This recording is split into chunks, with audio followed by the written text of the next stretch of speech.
Alright, hello and welcome to the Link to the Past Glitched 100% tutorial.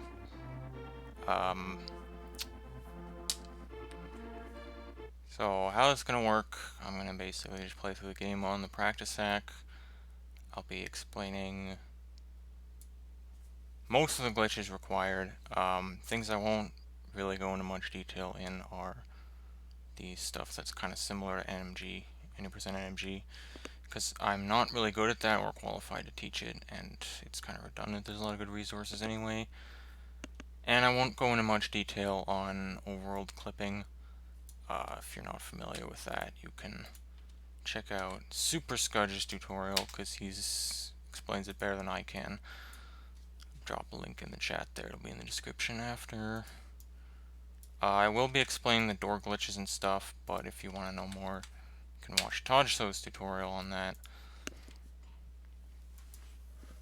So basically, I'm expecting anybody using this should have at least passing knowledge with any percent MG being the most commonly run category.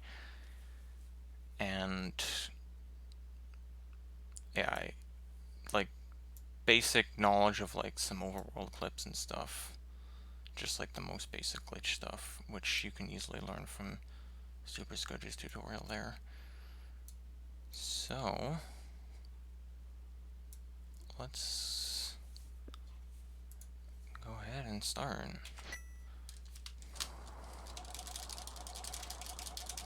Let me make sure the music's on. Yeah.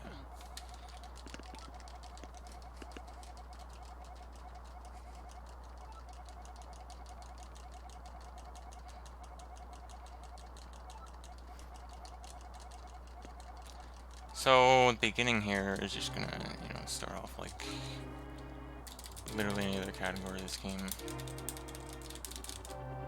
Pretty much any other category. We're just gonna go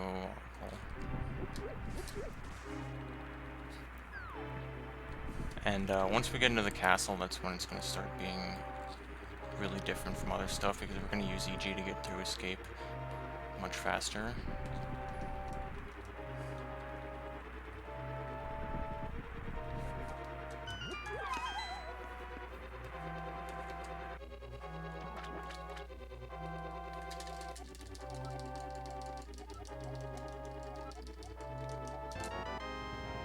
So yeah, just all this normal stuff.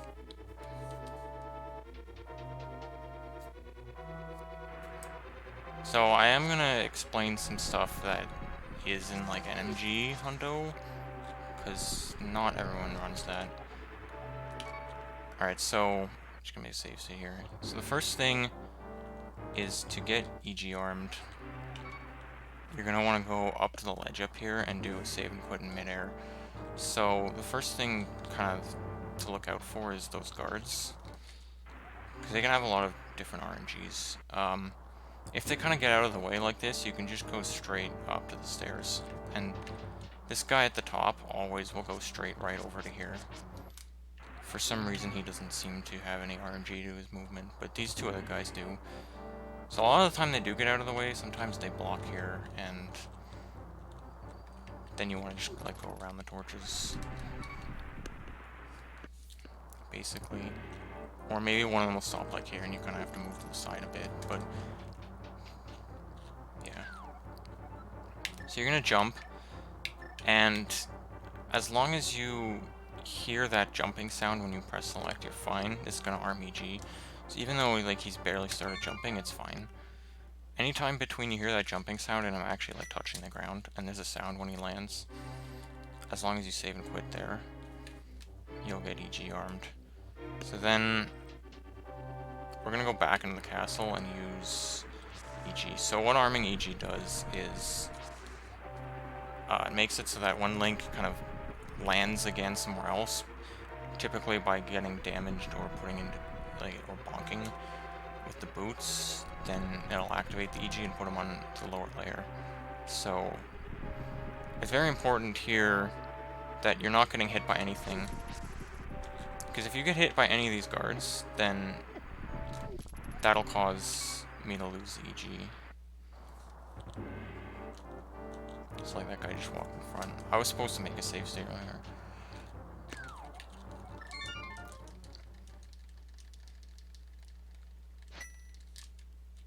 Typically, you're fine to just kind of go through the courtyard as normal. Sometimes you'll have to avoid the guy that aggroes at you. Kind of like walk around him awkwardly, but you know, most of the time you get pretty straightforward RNG like this. So if he aggroes you, then you can kind of just like go up like that. Sometimes he'll just see if I can get that RNG. He won't aggro, and he'll just kind of walk left in front of the stairs. Yeah, whatever. Sometimes he'll just kind of walk like that, and you just want to go up the left side of the stairs in front of him. So here, you do kind of have to watch for this guard's RNG. The movement I generally like to do is come over here, pump up along this wall, and then kind of go like this. So you line up against that pillar, and that lines you up to get in the doorway. But that guy can get in the way, so it's fine. Here, there's 2 green guards, and so there's 16 different RNGs here. They can each go up, left, right, or down. Usually, like, most of the RNGs aren't a problem. You can just kind of walk straight through. I'll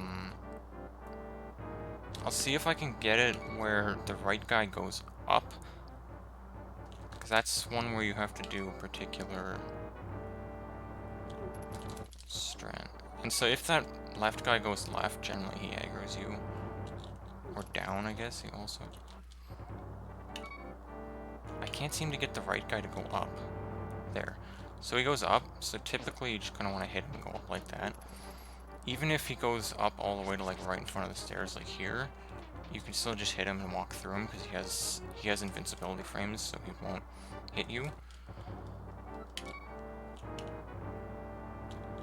Yeah, pretty much you just move through. The worst RNG is the left guy goes to the right and the right guy goes up.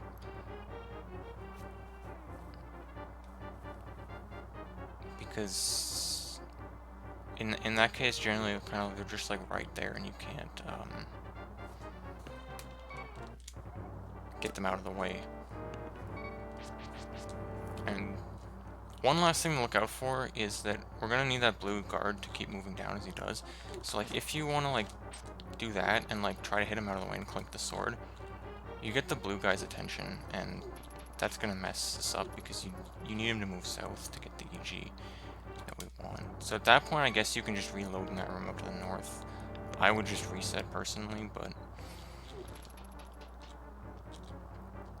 so yeah, at this point, you're gonna go up to this guard here, and basically you're just gonna run into him, and that's gonna knock you into EG. Optimally, you kind of want him to knock you up into that like little area to the right, but it doesn't really matter in the end. So if you can get him to knock you like up here, then you would just walk down right. And then here, you're going to jump into the pit. That is going to rearm EG. So now you're on the lower layer in EG, but then you also have EG armed. And then you're just going to walk straight over here. Once you see kind of the full stairs here, but like not the left side of the door frame, you can just go down and you hit the stairs.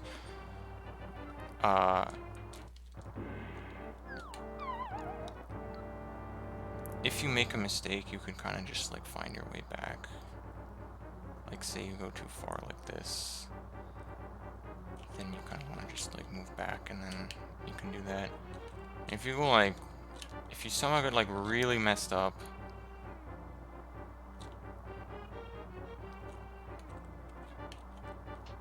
I don't know. I don't think you can get really any more messed up than that here. So this is kind of the big part of escape here, which is the ball and chain guard. So the trick here that you want to do is you want to kill him and then rescue Zelda, like pick her up, have her fall on you, and then get knocked back into EG. So the optimal strat is going to be to kill him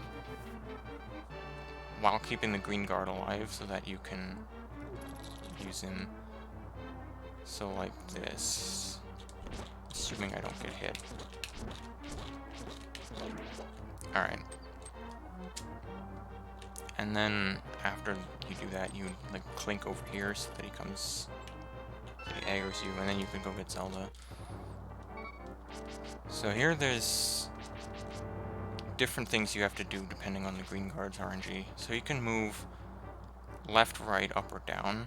Up and down are almost equivalent because if he goes up, he immediately bumps against the wall and turns down. And if he goes left, then he aggroes on you immediately. So you always want to move left out of the stairs to cancel the stair lag, and then... Or no, you don't. You want to move right, sorry. You want to move right out of the stairs. Like that. And then if he goes up or down, you can just walk past him. If he goes to the right, then you want to... Alright, well if it goes to the left, you kind of slink around him like that, and you don't do what I just did. You do what I did the first time, where I like hit him up and then he got caught on the table. So he goes down. Let's see if I can get him to go right.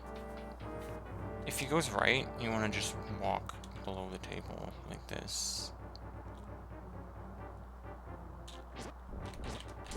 And then you just do the normal fight, but you have to not get hit, because like, if he hits you, then you get knocked into EG, which you don't want. And you also can't get hit by the green guard, obviously.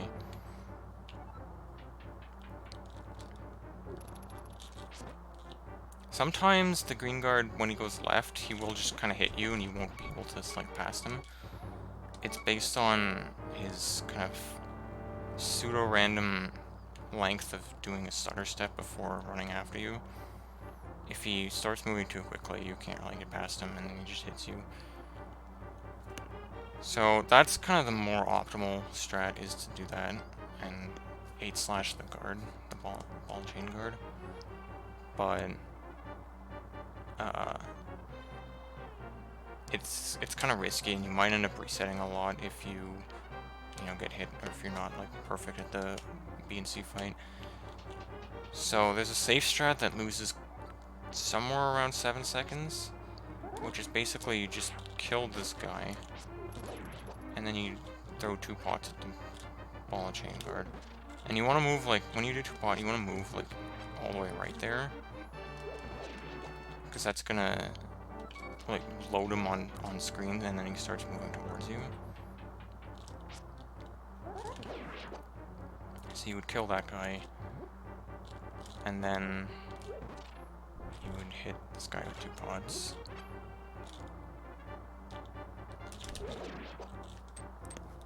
And then after you pick up Zelda here, you would, well, you get the lamp and then pick up Zelda.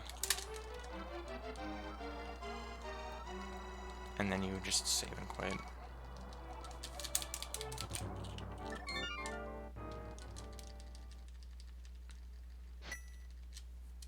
And then the enemies will be respawned, so you can just get hit into EG here. I haven't actually like shown the end result of the more optimal strat, so I'm gonna do that. Avoid the green guard. Do that, clink to aggro him. Grab the big key.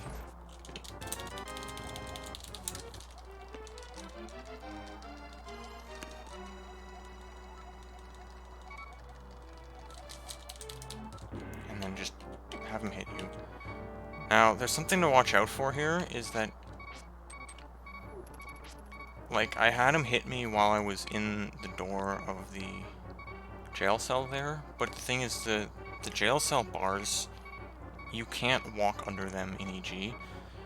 So if you are like too low, like too far out of the door, and he hits you, then you won't actually pass through the top part of the bar, and then you'll have to like find your way south and around it, rather than being knocked north like I just did.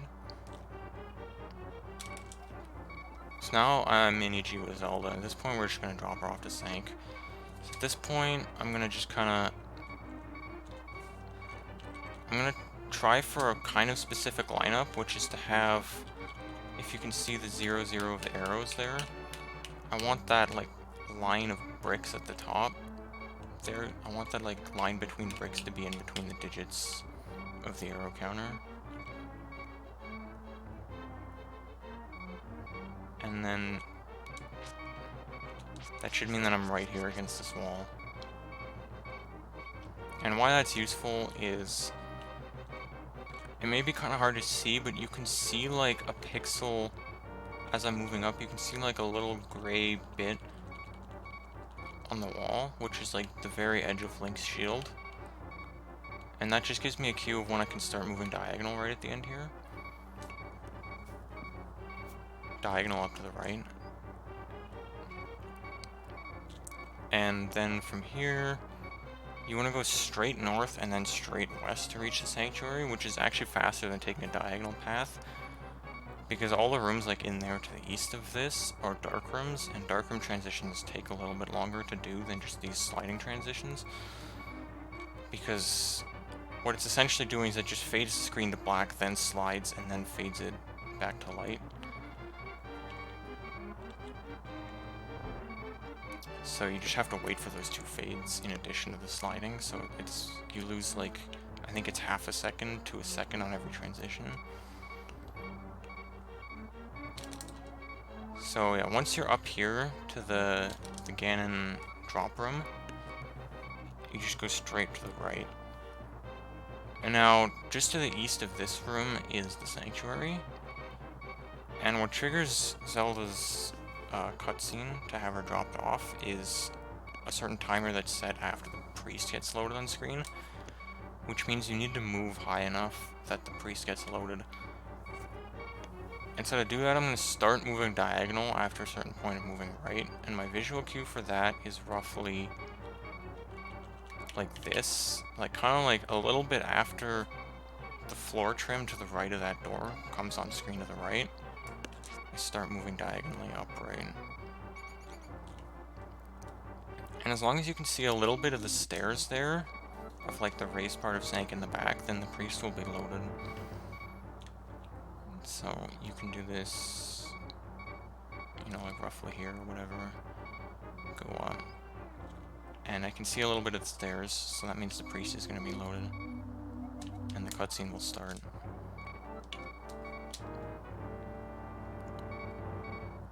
So when you transition to Sank, you're going to keep walking right. And slash 6 times and then jump. And that's going to time it so that the cutscene starts while you're in midair. As assuming that you move high enough up that the priest will be immediately loaded when you enter Sank. Then the cutscene will start in midair, and what that's useful for is if you save and quit straight out of this cutscene, then it'll be a midair save quit, so it's gonna RMG.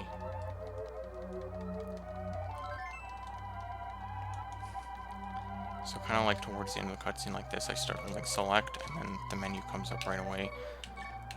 And then you can just save and quit. But even if you like somehow mess up the menu and you click continue by accident, it's fine because for some reason starting the cutscene while you're jumping puts you in this really weird state. And you don't actually end up landing, so even if you mess up and press continue, Link is not going to land. You can just save and quit again and you'll still have RMDG. So that's going to cover escape.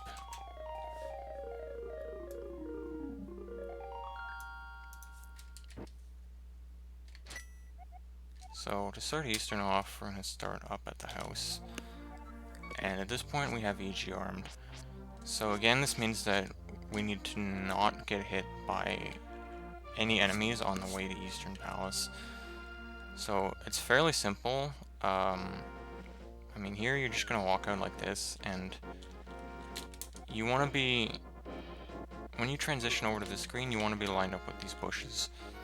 And then you want to just kind of go straight right like this. And that's just so that this blue guard at the bottom won't aggro you and you can just walk around. Because like if I end up going up to the railing like this, you know, I can't necessarily walk around him without him aggroing. So it's better if you just kind of stay in line here with those bushes. You can very easily just walk around. So the guard bridge has some different RNGs to it with guard movement, but usually you can just kind of walk straight through. The only thing you kind of have to watch out for is that last green guard, because he can kind of just like instantly turn at you and hit you with your sword, with his sword, if he wants to, but that doesn't happen, hardly ever happens.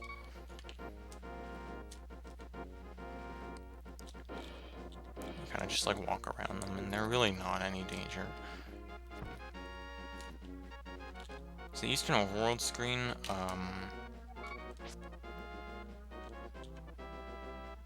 ideally in this category, you want to do the Eastern Citrus Clip, which screen wraps you to be in front of Eastern Palace. And that's just the safest way to get through here, because if you go like the intended way, there's a lot of enemies, and it's decently likely that you're going to get hit by something.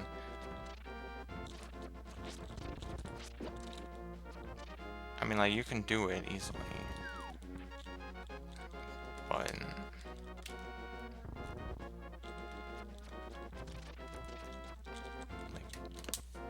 you can easily do it without getting hit, but there's just so many different enemies. Sometimes you just can't avoid everything. So, best and safest thing is going to be to do the Citrus Clip, which is actually faster than doing the Overworld screen. Even if you're only like moderately good at it, you can still get it to be faster even by like 1 or 2 seconds. So, to do this Citrus Clip, you're going to come over here, and this is just a form of inputs for 1-frame clip. So this guy is the only enemy you have to worry about when doing this. So he's going to have a few different things he can do randomly. The main thing is you just don't want him to hit you, of course. So most of the time, I find most of the time he goes kind of just horizontally. And he might shoot at you, but if he does, then you just block it with your shield. Sometimes he goes vertically, but whatever. It's like... The only RNG to look out for is sometimes he'll just go vertically like this, and he'll just like go away, and that's generally the best RNG because you don't even have to kill him.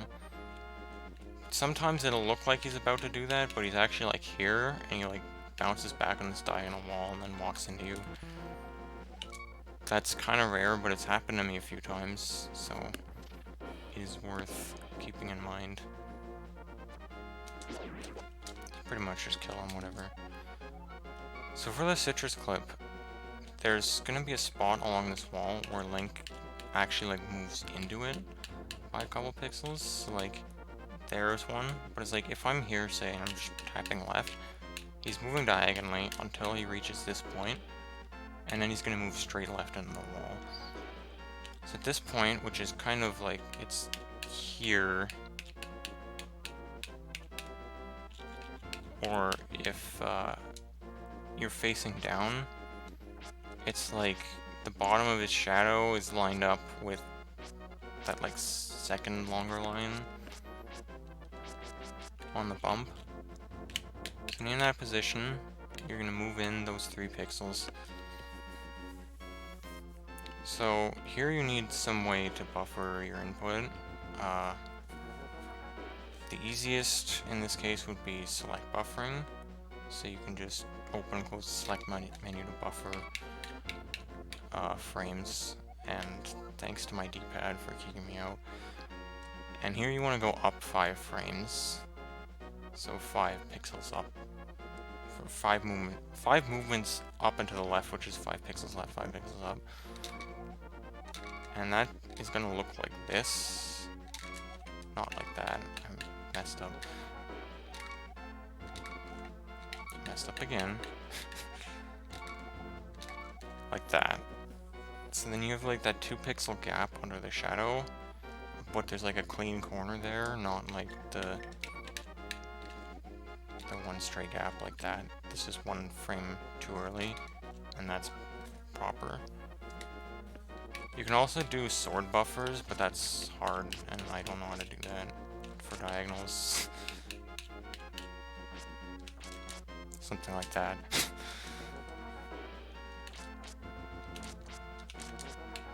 I almost got it, whatever. So then after you do this, you go 6 pixels to the left, which is 4 frames of continuous movement. Or 3 like individual frames, one at a time. So the cue for that is, like, you see that kind of like bottom line of the shadow before it goes up. When that is in line with the bump, so that you just have that 3 pixel gap there, that's the 6 pixels in. And at that point, you go either 1 or 2 frames up to the left, and then press down left to trigger the teleport. So from here, hold left to jump up onto here. And then you have to go over here, and you have to jump off here, but you have to do it while holding a diagonal input, so either up right or down right. And then you'll jump like this. So if I do it with down right instead, okay, well, I think I wasn't quite on the right pixel there. Maybe down right doesn't work, maybe it's just up right. I always do up right. Okay, I think down right doesn't work. I think it has to be up right.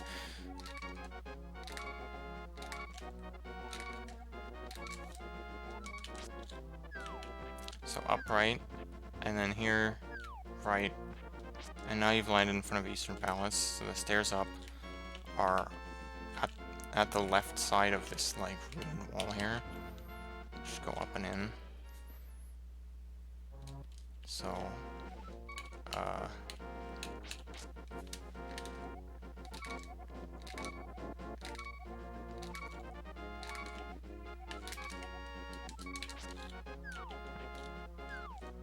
just to do it quickly, looks like that.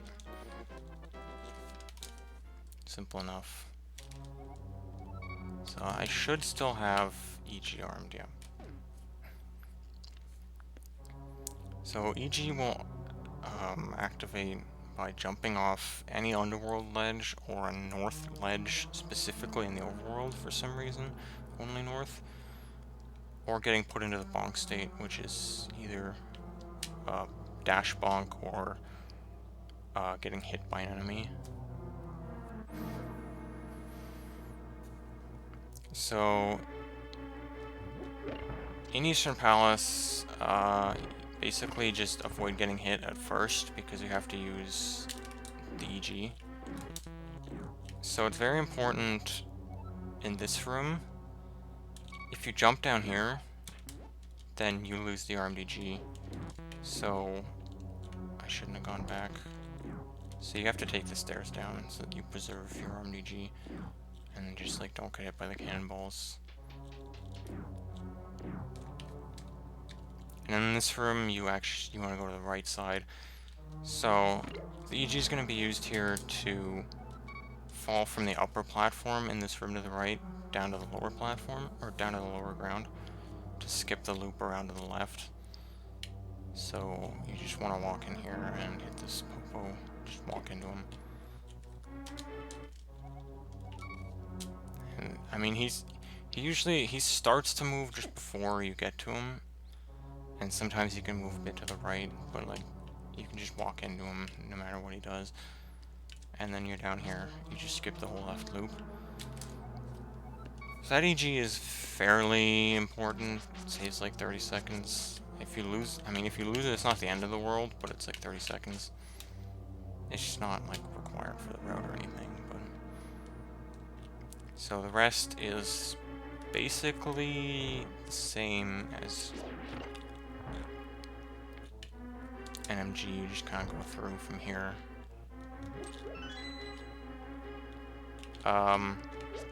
One thing to point out, you are missing half a heart at this point, so you have 2.5. if you don't feel like 100% confident on the damage boost, you can pick up this heart, and you'll be at 3. And that'll give you like a little bit of room to recover if you mess up the big key damage boost, but it's not necessary.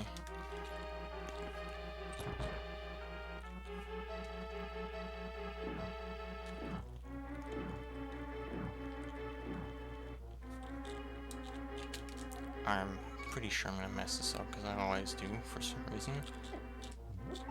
Alright, cool.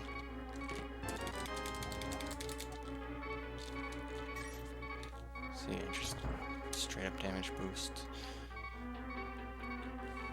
One major difference from NMG, unless you're like a really good NMG runner who skips the arrows on the right side of this room, the difference is that you don't get the arrows on the right side of this room.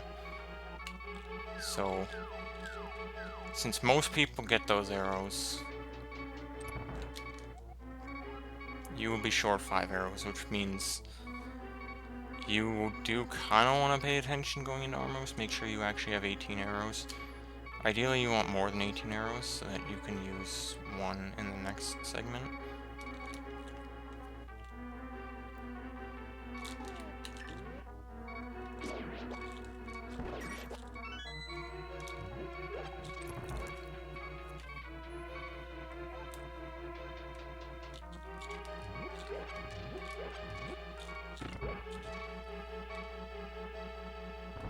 And yeah, there's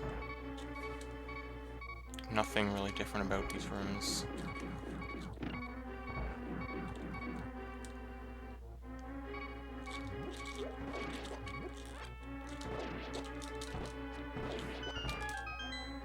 So I got an arrow drop there.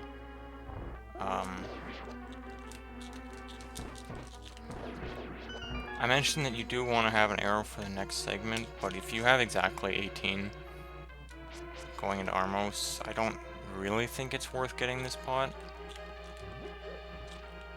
Just for that, it might be just because the arrow route is kind of whack for this run, so it might be worth it just like over the course of the whole run just to get that pot if you don't get any arrow drop and you have only 18.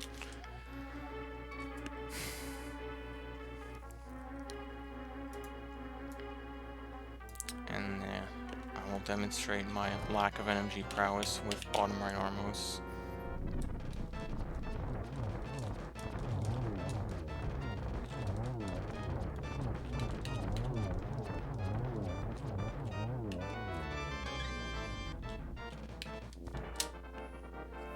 And then that's all there is to Eastern Palace. So it's Citrus Clip, right side EG, and then it's the same as you would expect in other categories.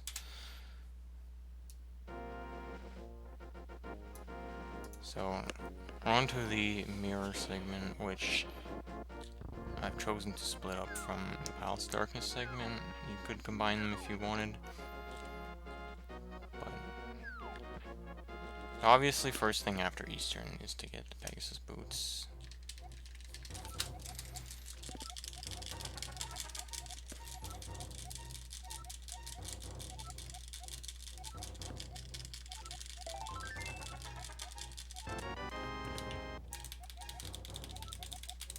And then you're going to come to the back room and grab 3 bombs.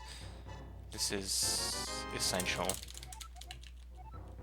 Well, practically essential unless you're absolutely insane. I don't think you could actually possibly do the manual clip faster than the bomb clip in Lost Woods, but... So after you get the bombs, save and quit the Sanctuary. Come up here and get the Sank card. You might think that this looks faster because diagonal stairs. It's actually not. It is faster to go straight up. And you want to get the Sank card here. And then we're going to take a little dash over to Lost Woods. So just dash out of there. Yeah, you'd have to manual clip Lost Woods and Spec Rock Cave if you skip the bombs, so it cannot be worth it. I don't think it could even be faster, unless you're literal god gamer, like Andy level of sword clipping times 3. That guy's a god at sword clipping somehow. So, Lost Woods, you don't want to just dash straight here, because then the bird gets in your way. So you want to just kind of diagonal in until you're one tile to the left, roughly, and then you can go straight up and around the bird. And then just kind of dash through here. Grab the mushroom, and then head into the hideout.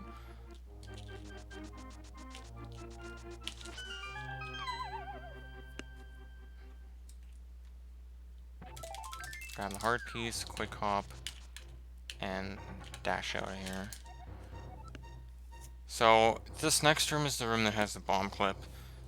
So there's a few things to mention about this bomb clip. It is pixel perfect. So, first things first is you don't want to hold up out of this door because you're going to walk out really slowly. And in addition to that, the movement pattern that Link has makes it so that he'll never be able to stop on the correct pixel if you just like hold up out of this door. Like, he's going to just skip over the correct pixel. But if you go left and out, you can actually stop in the correct pixel. So the correct pixel is this. It's kind of hard to see it, but if you see like this like lighter spot in the floor trim here, then Link's shadow is right above that. Or you could see that the top of Link's hat is lined up with the bottom of the top wall. That's a little bit harder to tell if you're going to try to sword buffer into position, because he moves his head. So once you're in this position, you're going to drop the bomb. Then I like to menu to bow here, since you're going to use it later, and you can use it to buffer the down left input.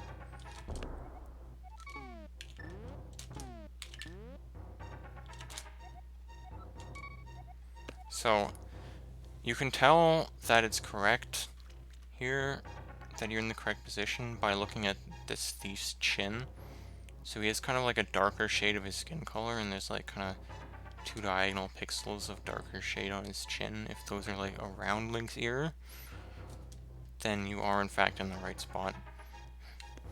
So from there, kind of just wait for the bomb to start exploding and dash into it, and you'll get knocked into the wall. And then you have to get unstuck from the wall, you need to move down right, but you need to move down right while facing right, so just start pressing right, then start pressing down, and you'll get out of the wall. So if I were to do the bomb clip all in one go here.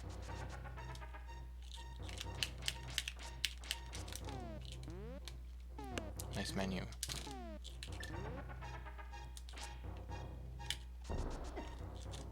And then just dash straight to the right from that. And now you're in EG.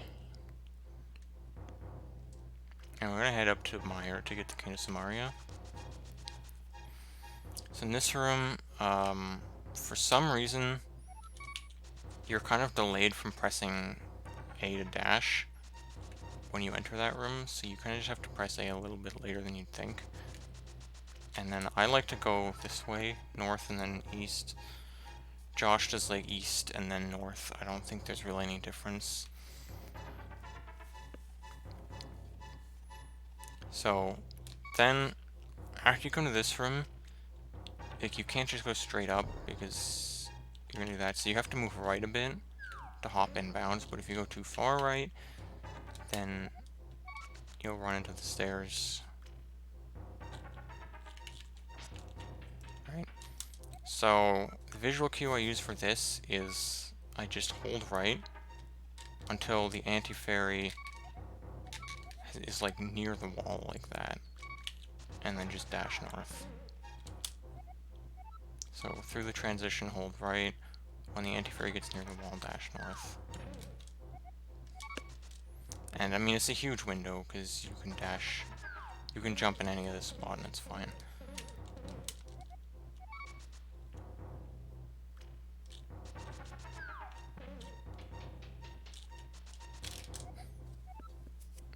And then just come up the stairs and dash through the door here. So this big chest room, you want to move down and then dash around like this. Dash up. Now, you want to dash cancel here with an upright kind of against the fence, like that. And you want to stay lined up against this right fence, because then you're going to dash down. And if you're not lined up against the fence, then the falling is going to be a little bit slower because the tiles kind of fall left and right alternating. Right. So you're going to kind of slide a little bit longer like that. So you want to be properly aligned on one tile. Like that. Now, an important thing to mention here is if you mess up, so first of all, like if you bonk like there, then you can't even make it on the bridge. So that's a really, really bad mistake to make. You have to go all the way around and reload the super tile, which is, you have to go into like the main lobby and then back. So that's like a 20-second mistake right there. So you want to err on the side of too early for this dash cancel. Because you can actually walk and make it all the way around onto the bridge. You don't need a dash. So dashing too early is not going to be any consequence. Another thing that's important to know is, like, say I bonk against the chest and then dash south, then the laser kills me. So in the case where you bonk against the chest, you still want to dash down, but you just want to make sure that you're canceling your dash and falling off to the side before the laser, like that. Because you don't want to have the laser kill you. Because all this is cave state, so if you die, it's in like an overworld death, you'll have to go back to Sanctuary. And it's like the end of the run. You just reset at that point.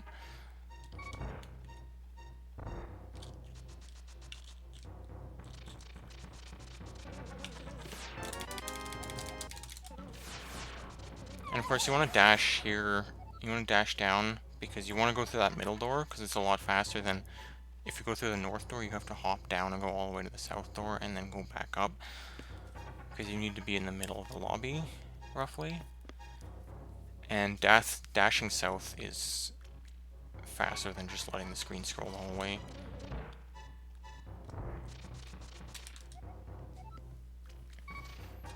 So, lobby movement, first things first, you want to move down left into hopping there. If you go straight left, you're going to hit the spark. So down left. And then you need to get, I don't know why, you need to get through this part where you can't see underneath, which is a bit awkward. You kind of have to have a bit of a feel for where this rail ends, and then but you want to just dash right at the end of the rail, straight up, and then move straight left once you're near the stairs. Because this fire snake that comes up here seems to come up here like over 80% of the time. I'm not sure exactly why. Just some layout of the room thing, I guess. And just dash down there. Here, just key dash.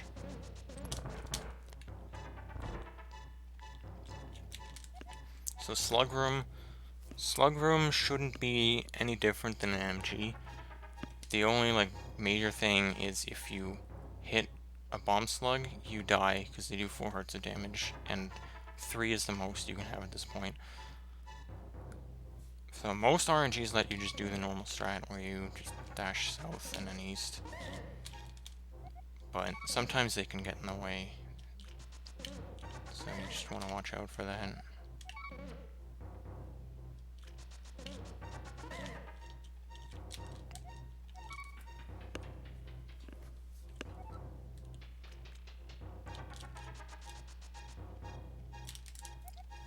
So here we're going to do a citrus clip through to Hera.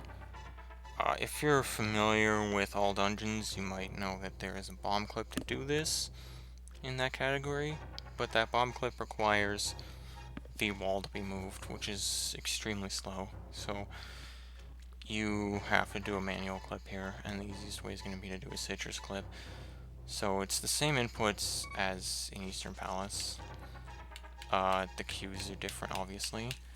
So to get into the wall, it's kind of like there's like a little dark dot here in front of the shadow, and you want Link to go over top of it. And also, yeah, watch out for these wizard rooms, because they also do 4 hearts of damage. So that's the 3 pixels in, the 5 diagonal pixels. The cue for that is, you see like the left 2 pixels of Link's shadow line up with that little light spot. Then 6 pixels left, you have the shadow overlapping the 2 pixels of that light spot. And then up left, down left. So here you just want to enter the warp. The fairies move randomly, so they can be annoying, but you do definitely want to get a fairy in any case. So they're kind of going to make your movement awkward, because they just move completely randomly. They can just fly right out of your path when you're going to dash.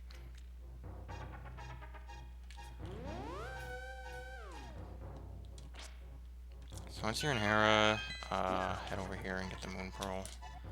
You need to make sure you're falling in the top half of this hole. If you fall in the bottom half, you land on these stars, and then you can't get up to the chest.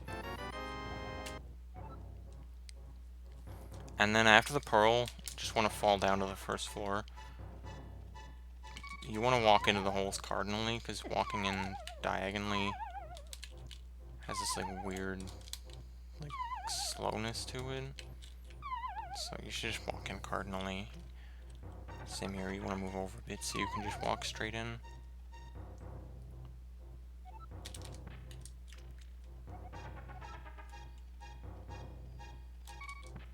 And then come around here, shoot the switch with an arrow and dash out. You can get really close to the switch without bonking on it.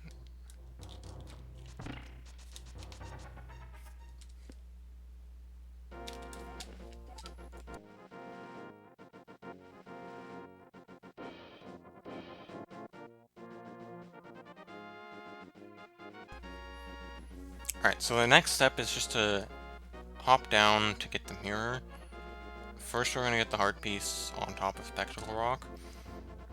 So this dead rock here can get in your way. Most of the time he doesn't. In fact, a lot of the time he just kind of goes to the left and doesn't bother you. I'm like, I'm gonna go inside so I can actually have him do different things. Like a lot of the time like if he does this, that's probably one of the worst. The worst RNG he can give is if he comes towards you and starts going up and down. But like there he just went to the left and he despawned himself. So out of the stairs you just want to dash left and then go down to clip up there. It's possible that the dead rock can like come down in this area and block you from clipping. It's fairly rare that he does that, but it's extremely annoying when he does. And you just want to do a downward teleport here on this, and you get the heart piece. Hop down twice, dash over here, enter the cave. Old man. So going through this cave backwards, I like to just pump here, dash. For this hole, you want to get as close as you can to it, and then walk cardinally around it, and then dash over there. You don't want to do any diagonals. I guess you can do diagonals if you stop like really far back from it.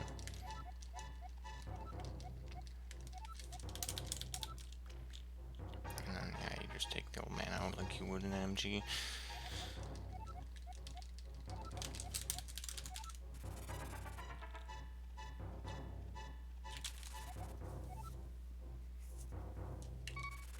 And yeah, Death Mountain bullshit. Dead rocks. So I got hit there. Getting hit isn't too bad.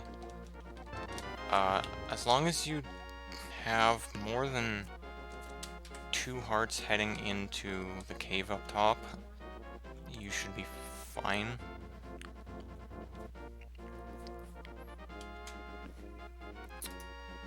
But yeah, so here's the end of this, but so typical just Death Mountain spin speed stuff. Spin speed on these stairs, run up the mountain.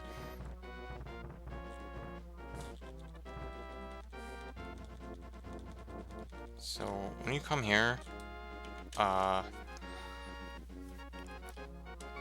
gonna get the heart piece in the cave now, so the easiest way to do that is just kind of run right up against this and then hold down right, and you're always gonna hop onto this platform here, rather than trying to aim it yourself with spin speed, because like if you're trying to hop, you might miss it.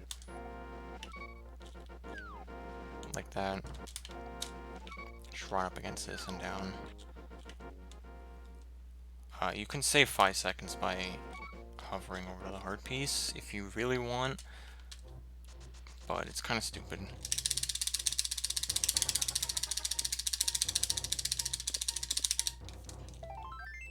It's stupid.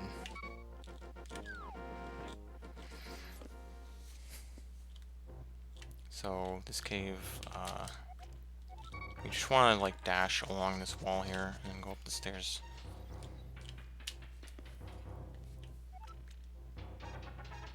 Dash here and here, not here. And you're gonna go back downstairs again, and we're gonna clip into EG down here. So here, you want to cancel stair leg and then jump. Like, don't go straight down, go a bit right, and then jump.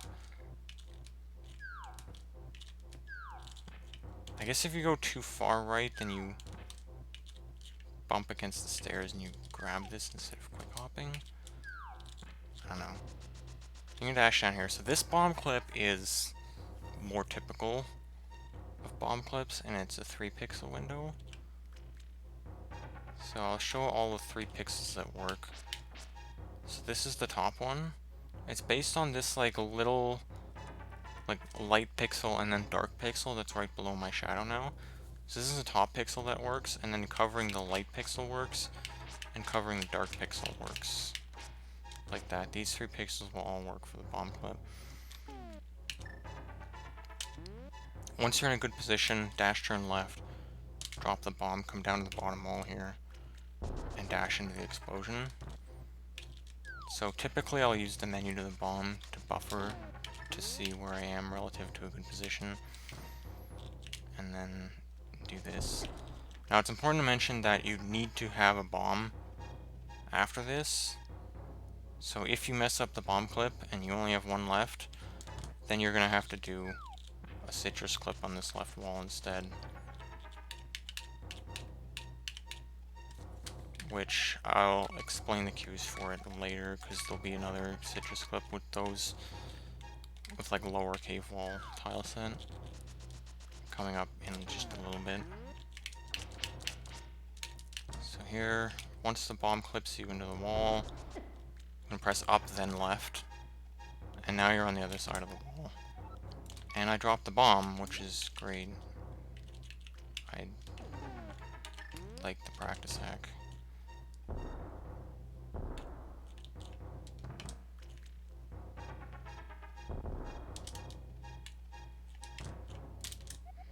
Alright. Once you're in there, just dash straight right and straight right again.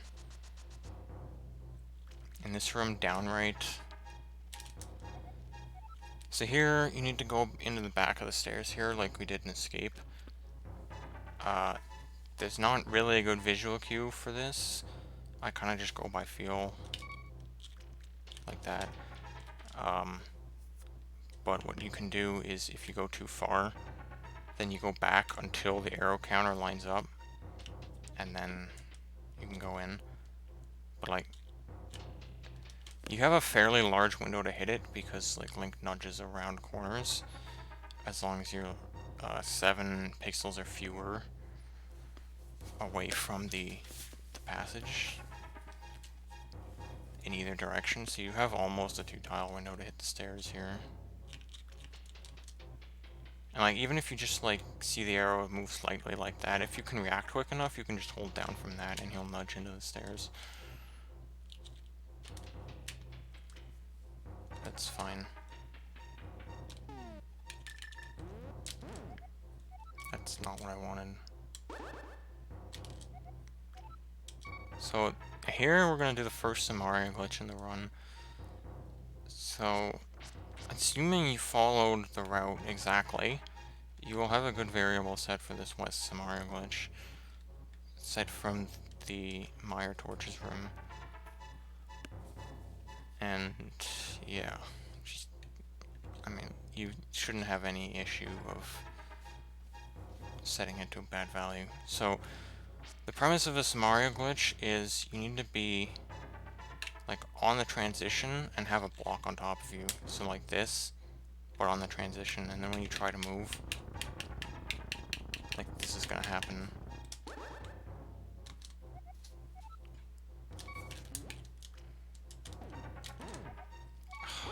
I just want to have a save state with full magic, please.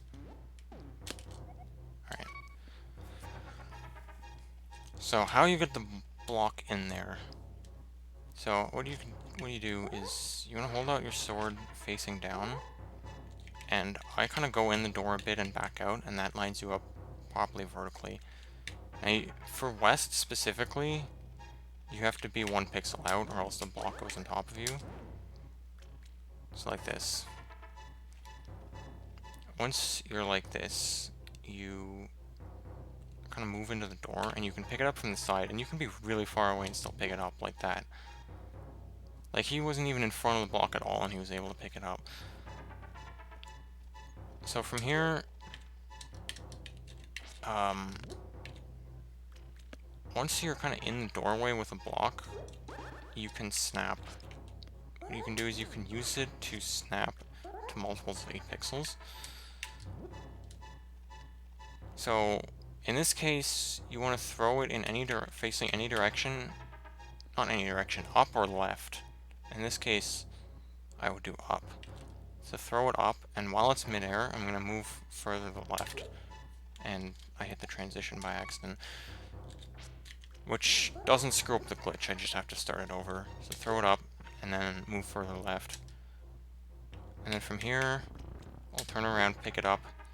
Now, if I press right, it's going to cause me to move left and snap onto a multiple of 8 pixels, which happens to be right in front of the transition. So from here, I can just toss the block, and now it's landed on top of me.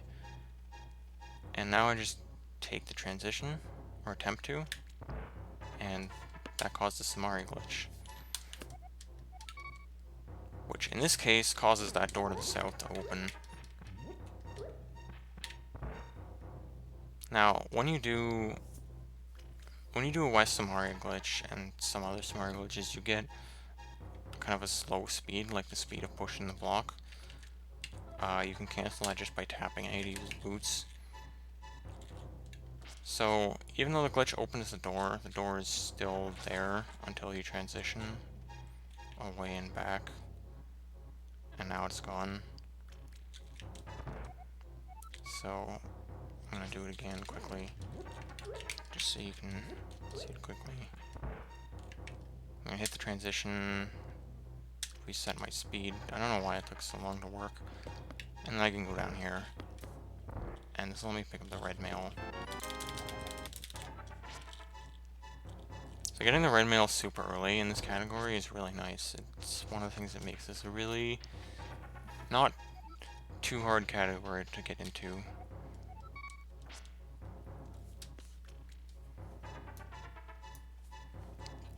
So once you back up the stairs here, you want to cancel the stair leg to the left. And that's not just to cancel the stair leg, but also like if you dash straight from here, you're going to bonk here. So if you move a little bit to the left and then down, then you do that. Josh. Alright, so there's another citrus clip here to get back into EG. So the cues here are a little bit weirder compared to the other two, but this is going to be where it is. So the cue I'm using for this, if you see that like little like dark kind of L shape in the floor just to the right of my shadow, so my relative position to that is where I can slip in the 3 pixels like that. Typically, like, you wouldn't buffer the first 3 pixels, you just kind of like make it work and then you start buffering, just because the 3 pixels are pretty free. So then you want to move up 5. The cue for this is that little dark L is now just below the shadow. And I move 6 left and I mess it up. I gotta do this again. So the 6 left is a little bit of a weird cue. I kind of use it based on like the outline of the floor trim there. You can kind of see the shadow like ends partway through like the straight section at the top of it.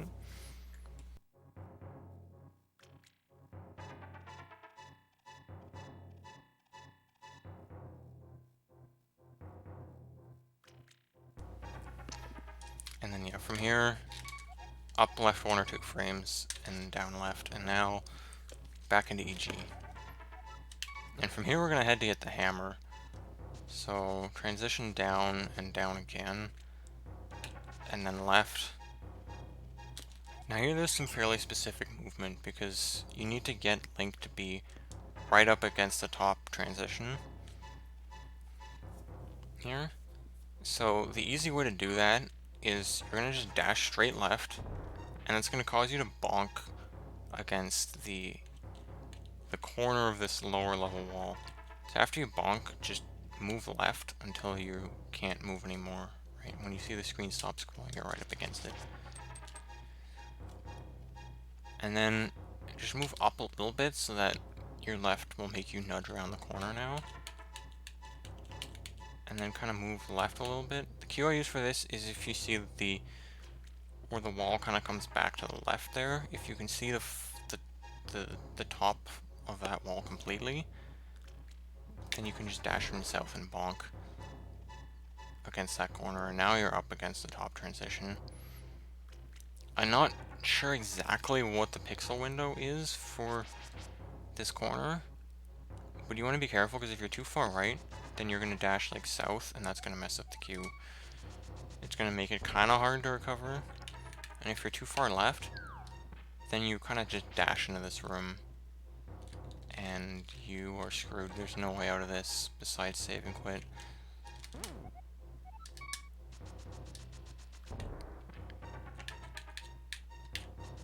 But it's not a super precise window at all. It's at least, I think it's close to 16 pixels. So it's like, I think if you do this movement and even go so far as to see the railing, I know you can't do it then.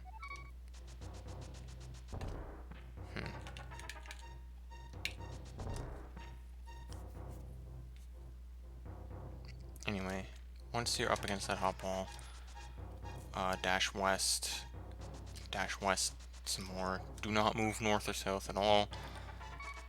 And you're going to transition to this room here. And this room is, on the super tile, it contains Mothula. Since Mothula has a full floor conveyor, it actually kicks you out of EG. So now I'm on the proper layer, but I'm stuck in the wall to the north.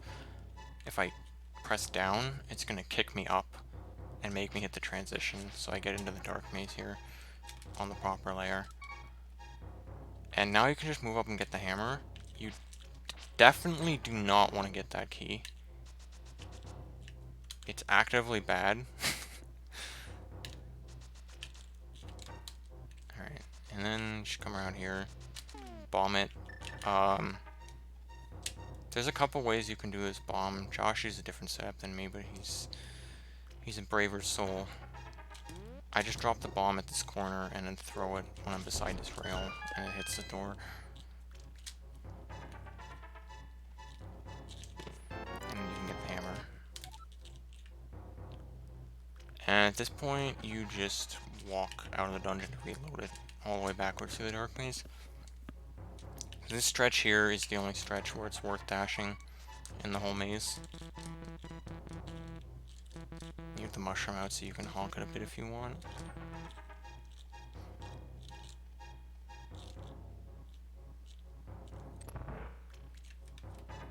So I'm gonna get all 4 of these bomb pots.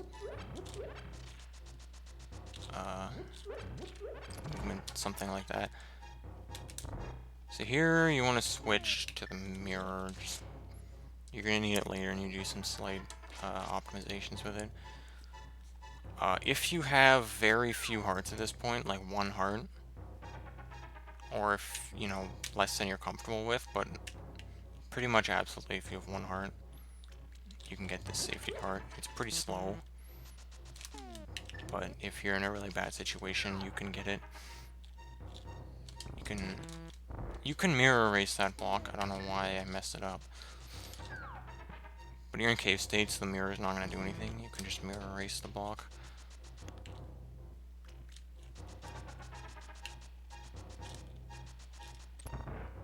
And turns out you can just dash through this because tile sets.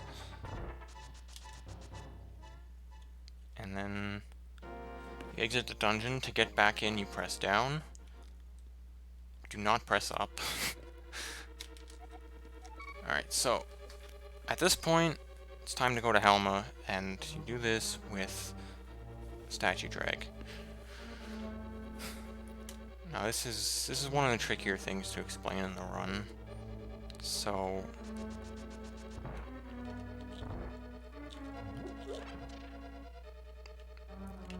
what statue drag is basically is when you're near one of these pushable statues, there's like a flag set in memory that says you're near the statue. If you mirror beside it, then that flag doesn't actually get cleared. So you can grab the statue, in quotes, and drag it. But you can only do that once. But by getting hit by a bomb while dragging, it lets you do it again. It interrupts the drag, but it lets you do it again. So you're gonna use it multiple times by using bombs, and it requires some specific positioning. So first of all, you're just gonna go through and grab that bomb. Now you're gonna get hit by a bomb while in this doorway. The easy way to get the bomb in a good spot, you can just move left, and when the door nudges you in, drop the bomb. Then you want to statue drag up, and you want to do it so that you can either see 1 pixel of link hands like this, or none of them, or no pixels, and then you get hit by the bomb. Once you get hit by the bomb, you can really save, but don't really save before you get hit by the bomb. So this part's trickier, and the timing is largely feel-based, but the goal here is that you want to drag up again so that you get Link's Y coordinate to be below 900. You can see it's 910 now in the top right. It has to be below 900, but such that when the bomb hits you, it gets snapped back to 900. So to do this, you're going to turn to the left, drop a bomb, and do 2 slashes, but not like as fast as you can, like slightly delayed, and then pull up. So like this, and you saw that I went down to like 8 FE-ish, and then got hit and went back up to 900.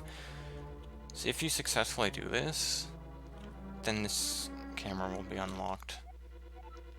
If you don't successfully do it, then the camera will not be unlocked, and I'll just try to show that. So let's say I don't get past 900. It won't work.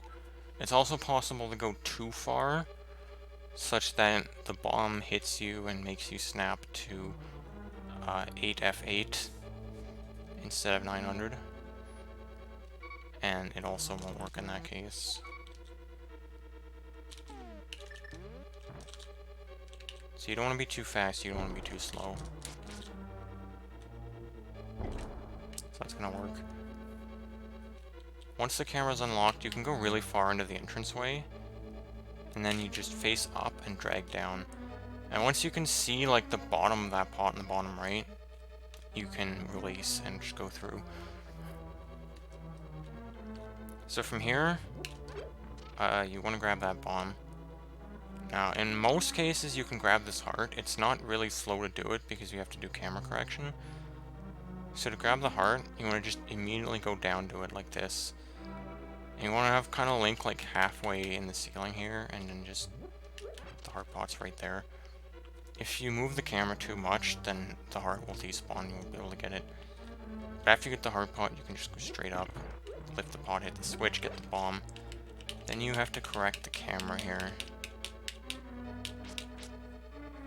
And you have to move it up to this point or higher. This is the lowest point that'll work, and the highest point is like really, really far. Like you can go really, really far and it's still gonna work.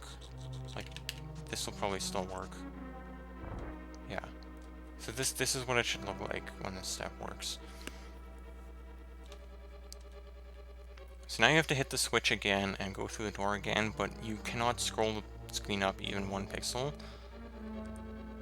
Which means you have to go to the switch. If you go too far south below the switch, then you've screwed up the entire thing. You have to start over. So I'm just gonna do a save state here.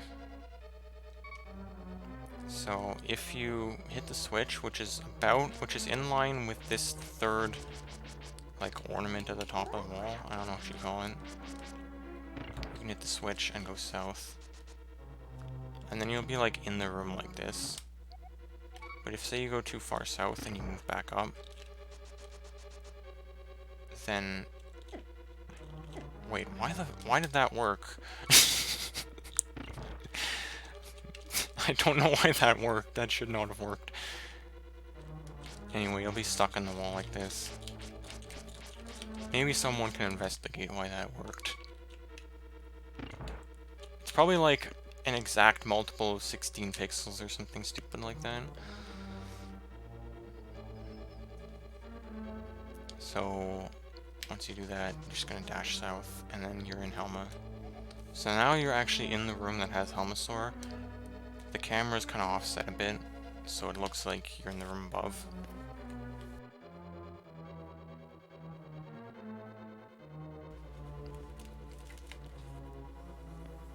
So at this point, you are on top of the spikes behind Helmasaur at this point.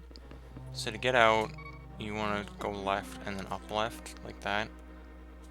You need to get damaged and then be pressing up left while facing left.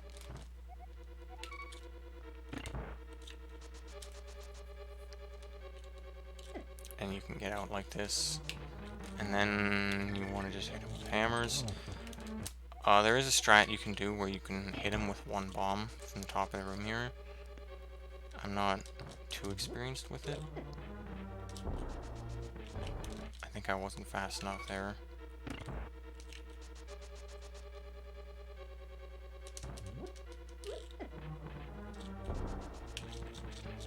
Yeah, and see that bomb hit him. At this point, you're just gonna fight Helma, as you normally would. I don't know if it's actually slightly more awkward with Fighter Sword compared to Master. Alright, I messed up there.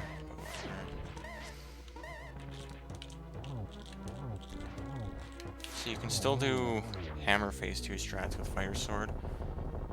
With Master Sword, you would release a spin for the final hit, but Fire Sword doesn't do enough damage, so you just hit him with 4 hammers. And you probably don't have enough arrows at this point to do arrow strats, unfortunately. If you really want to do arrow strats on Helma with this route, you would have to pick up more arrows in Eastern before fighting Armos, go up to like 30. Yeah. So for this crystal grab, you want to just be as low as you can.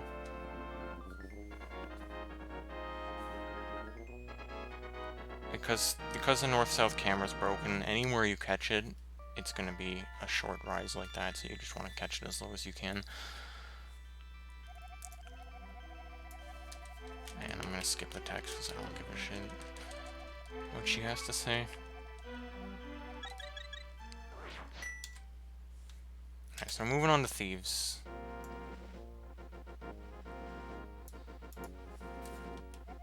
So from this point in the door, just save and quit.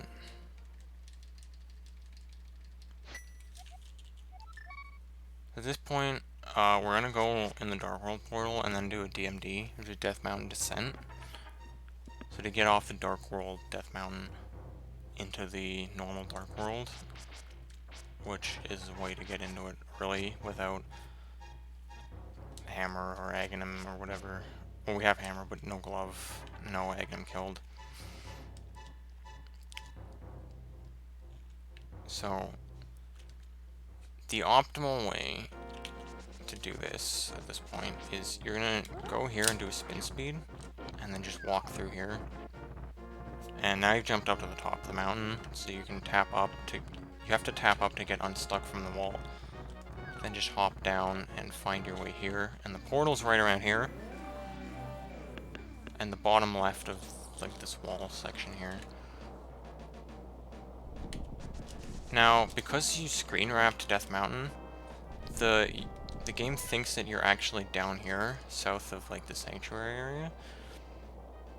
And it bases overworld transitions on your global coordinate, so it actually, so according to the game, there's going to be a transition kind of right in front of me. And our goal to get off the mountain is to use the mirror and hit that screen transition at the same time. Now, if you just hit it, you're going to do this, which is an infinite scroll, and it's a hard lock because you can't do anything. So that's bad, because you'd have to hard reset and start back at Old Man. So there's a couple visual cues you can use for this. The best one is to just stay in line here with the portal. And it's kind of based on this like little rock like up here that the sword's pointing at. You want like Link's hair to kind of be like halfway across it. And then you can do it. That's what it should look like if you get it. If you press Y too early, then you just mirror. So like, let's say you're right up against it, and you press Y too early. Then you just mirror to Light World. Here, just like move up and down so that you go back quicker. Try again. Another visual cue you can use is this little dark spot here. If Link's hair is either 1 pixel covering it like that, or like fully covering it, then you can make it work. I can't seem to do it for some reason. Hello? Okay.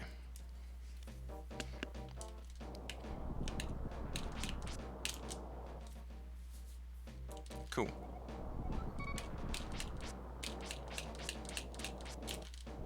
So, I'm just gonna show an alternate way that's much slower but safer to do that. It's a fair bit slower, but you could do this and then go into Hera, fix the camera,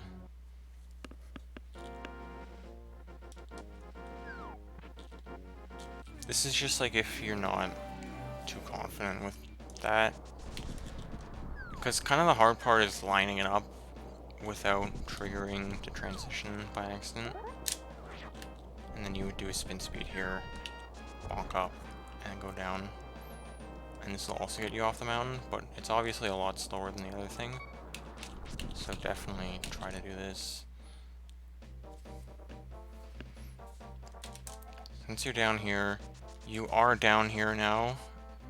It is showing the correct screen that Link is on, but the camera is still wonky and screen wrapped, so you gotta fix it.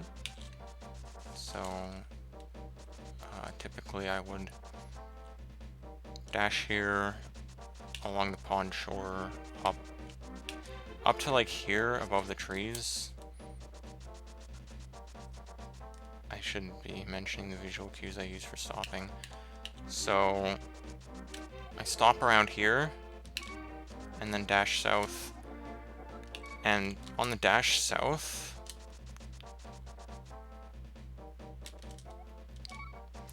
so when you go up here, right, you can see now kind of in the, like, towards the bottom of the screen there's like a seam where it's kind of looping from the bottom of this overworld area to the top. So you want to just dash down until that reaches the top of the screen, and then you can dash back up. And then it'll lock in place properly, and then now you're just like properly, totally in the overworld.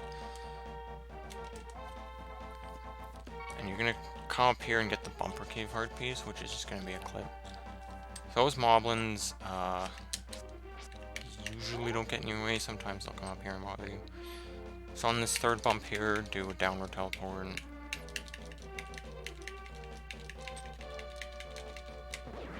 And then hop in. So dash in between the trees and then do that. And then there's some clean movement to get out after you get the heart piece.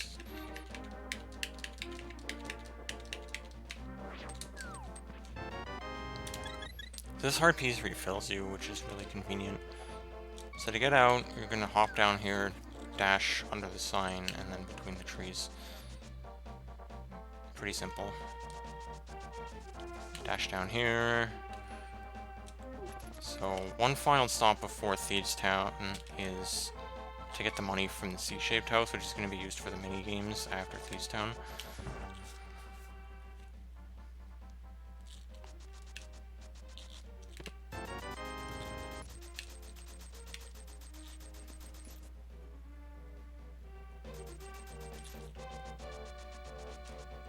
Just open it up.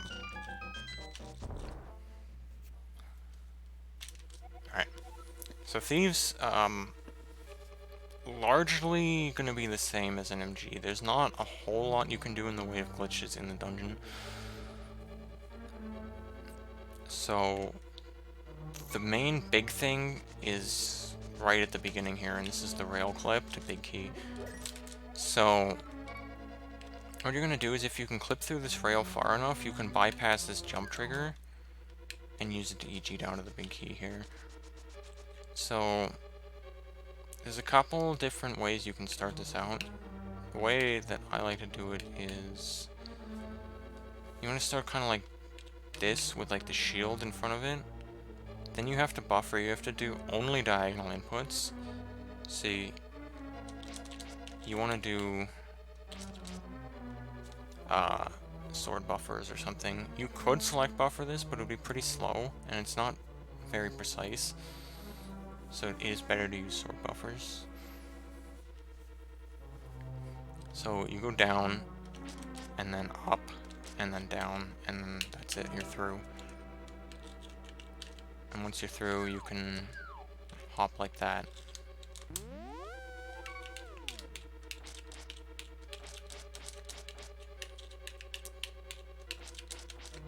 So a couple things, if you accidentally say go too high on the second movement, like, I'm just gonna select buffer this to, so if you go like this, then you're screwed, you can't save it. There is one thing that you can do to save it, I'm pretty sure. Man, I have been having a lot of trouble with this lately. Which is, again, I'm going to select buffer because it requires a specific positioning. And that is, I think, if you, I think even that, yeah.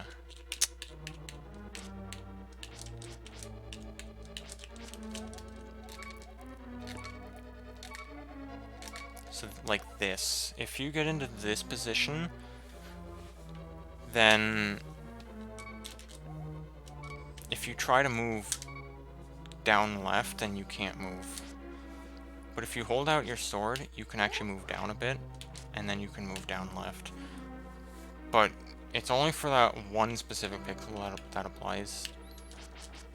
Otherwise, you're kind of just screwed and you have to start again. So get the big key. So then pretty much just typical movement to the dungeon. You have fighter sword, so a couple things are going to be slightly different. Like this room, in NMG you would have master sword, so you can just dash through and these will die. They don't in this case, so for this red guy, just dash straight up out of the door, and then get the key, and then you can go down, and the bone won't hit you.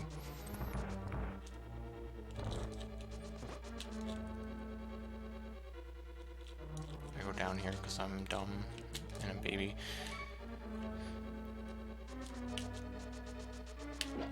Hellway sucks a lot. Since you don't have hammer equipped here, you gotta do pot strat.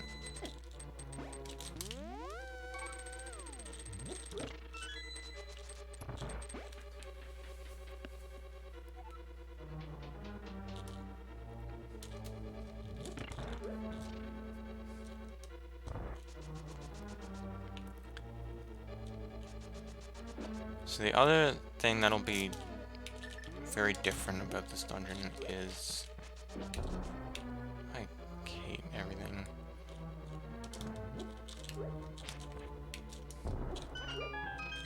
Whatever.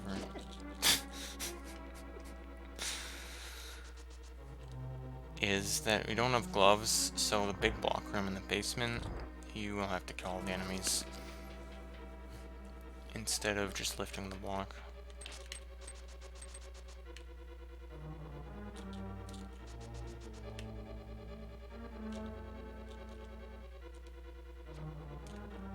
So you want this bomb. So for this room, the fastest way you can do it is to use a bomb and throw it at the stealth house. But sometimes he just moves up and out of the way. There's a lot of RNG to this room because all three of these enemies can go in any 4 directions. Something you can do is if he goes high like this, then you can throw the bomb and then slash at him. And then the bomb will hit him because he'll be stuck down there. And then, yeah, you just want to hammer the other 2 guys. I can't really show off all the different RNGs here.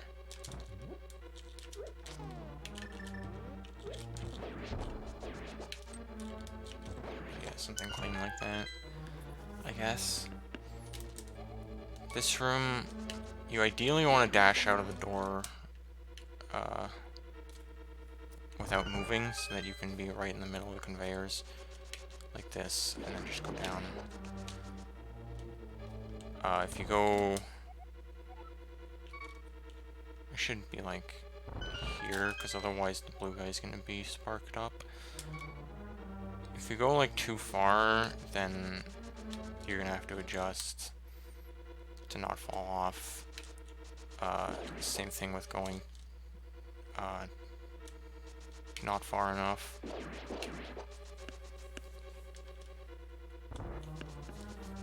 So prison,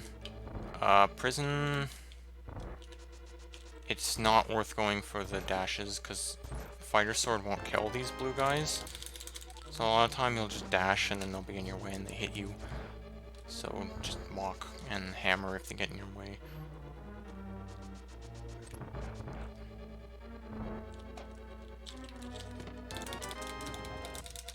And pick up the mitts. So from here, you know, it's whatever. It's typical thieves' town. Get these arrows. One thing, if you get like really bad RNG and you have to go down here to kill the red guy, it's worth getting those arrows while you're down there. Because arrows are kind of tight in this run. So getting any arrow pods that you can is good.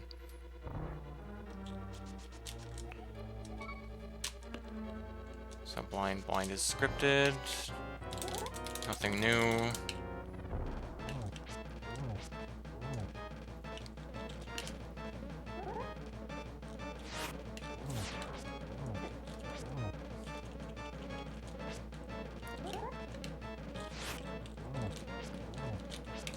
Oh, well, apparently he didn't want to turn and slash him.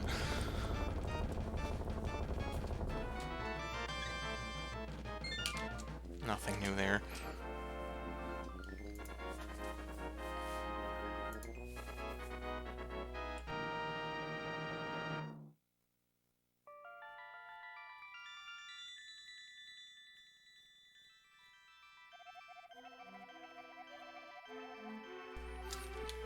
Go ahead and skip the text again.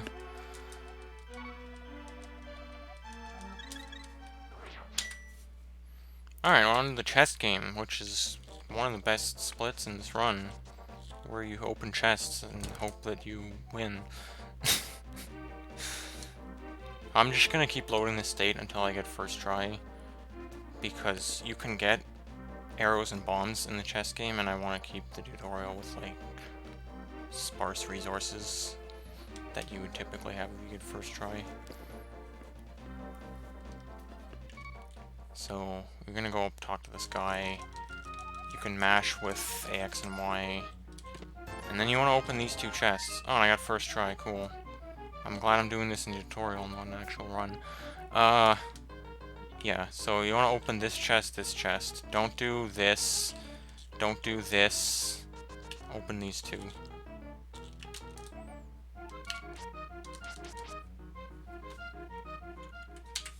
Alright, on to the digging game split. So, you want to dash down here. This thief, you don't want him to get to you after you dash through him, so you either want to go left around this thing, or... Well, he gets stuck there, but... Yeah, you can also do... Wait, how does this work? This is not what I normally do. You can go there, around, and then, like, back left, and then he'll get stuck. Personally, I prefer the left thing, because it makes it more likely you despawn this moblin here. And, like, if he's like this, he can just throw at you while you're dashing. So I like to go left around this thing. It's more likely that you despawn him. And then he won't do that.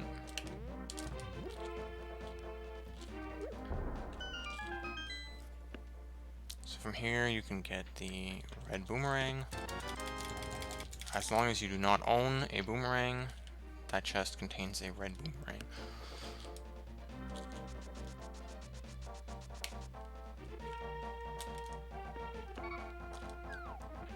So before digging game, you're gonna pop over and get the flute. I just want to, like, move through here, and then this dash is kind of awkward, but it's not too bad. So here, there's one thing. Don't hold any directional input during this cutscene, because if you do, you can dislodge the camera, right? If you don't dislodge the camera, then when you come up here, you have a free quick warp, right? By coming from this guy diagonally against this tree and up. But, like, say I come in here, and I'm holding up left, right? Then I can dislodge the camera a little bit like that. Now it's not a quick warp. So you can just lose frames for absolutely no reason if you're holding direction there. So let's take our slow warp here. Now here, you want to mirror there. You want to mirror there specifically. Come over here to the left of the spot and dig so the flute lands on the portal, then pick it up. And then you're on the portal, you'll go back. And you don't have to watch the full cutscene like that. So come up to this tree and south. So at some point along here, you want to switch back to mirror. I'm just gonna pretend that I didn't do what just happened. You want to move like a little bit above this tree so that you can dash that bush. If you are like right here, like as low as you can go, then you're gonna bonk the bush. So you just want to be a little bit up so that you can dash through it. So same deal with the digging game. I'm gonna just keep going until I can get like first try. So digging game, You get 30 seconds to dig. After the 24th dig, each dig you do has a 132 chance to give you the hard piece.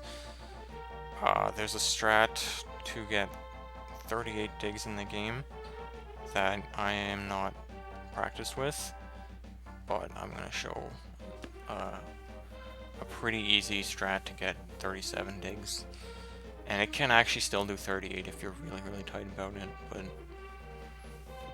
yeah.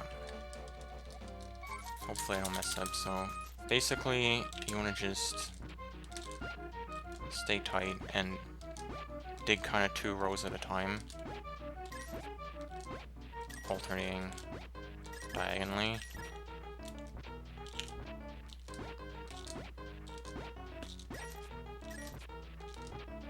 So the math works out on digging game that you have about a 1 in 3 chance to win it, assuming you do like 37 digs, 36 digs or something like that. So after the first game, regardless of whether you win or not, you're going to come over here. And, well, this is what I do. This is the easy way. There's another alternate strat you can do where you can do a little zip here. I actually have no clue how to do it at all. You can bother Josh about it if you really want to know. But it saves, like, literally frames. So you want to mirror somewhere, like, around here. It's not too tight of a window, but you want to mirror so that you're mirror bonking against this stump. But what you don't want to do is go too far right, because if you do, then this guy's going to tell you to go away, just non-stop. And I think eventually you can go back in the portal, but only after, like, the iframes run out, with the game advancing 1 frame between every text box. So just don't mirror too far right there. At that point, actually I should have shown internal will be there. If you do mirror too far right, and he does this, then you can just like hold select out of it and you can save and quit to escape. It's a big time loss because you'd have to come all the way back here, but you can escape it by doing a save and quit like that. So let's hope I win the digging game soon so I can move on with the tutorial.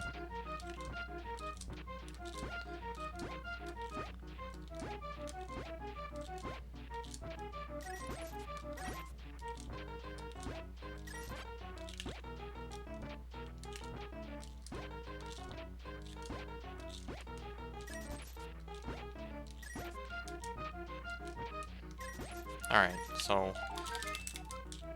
now that I have won the digging game, I'm gonna get this hard piece again because I lower the save state. So just around here, it's not really a tight window. So say you lost the first digging game and you came here to get the hard piece, then you would just go back and you can just play it again here. If you lose subsequent digging games and you're still continuing the run, you would just dash out and then go back in and do it again. But since I've won, I'm gonna move on to the collection phase of the run. So this is a big collection phase. They're gonna collect a lot of items. A lot of them are gonna be from the Kakariko area, but so first off, we're gonna get the frog. So you're gonna come here under this bush and get spin speed off of these. So dash over here, slash the bush from below, then you can get spin speed off these stairs. Did I just say frog? Man, I love frogs. So with the spin speed, you can do that. Do not mash that throw, because if you do, you can start a dash. That'll cancel the spin speed. You want to keep the spin speed off these stairs. And then pick up the frog. So, frog quick warp. After you pick up the frog, you can... Hang on, I think I didn't have it there. So spin speed up. It's not really worth going for that spin speed again if you miss it. So, when you talk to the frog here, you want to go far enough left that you're scrolling the screen all the way to the left side. Because then after you do this, if you walk straight over to the small, you get a quick warp.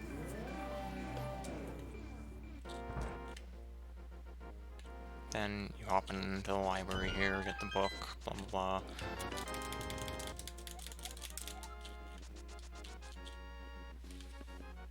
And then you want to come straight out of the door and dash into the portal. Because if you dash into the portal, then you get another quick warp. So you save like a couple frames doing that, but it's still worth doing.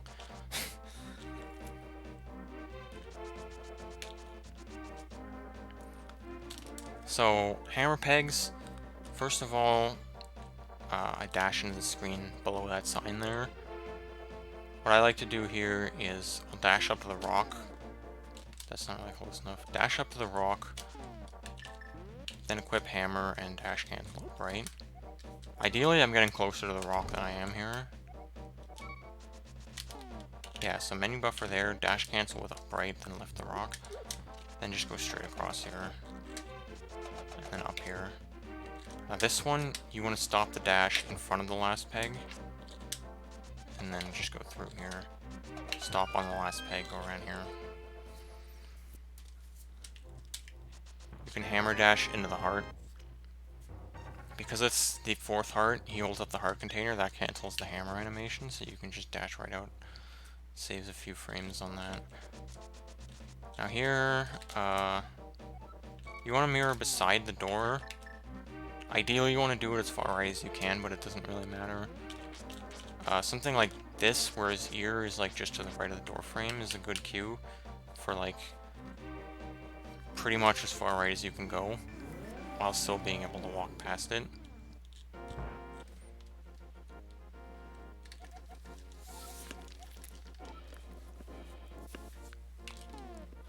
So you want to menu the lamp after this. And you're going to give him the sword, but you're not going to get the tempered sword right away. We're going to go get stuff in Kakariko first.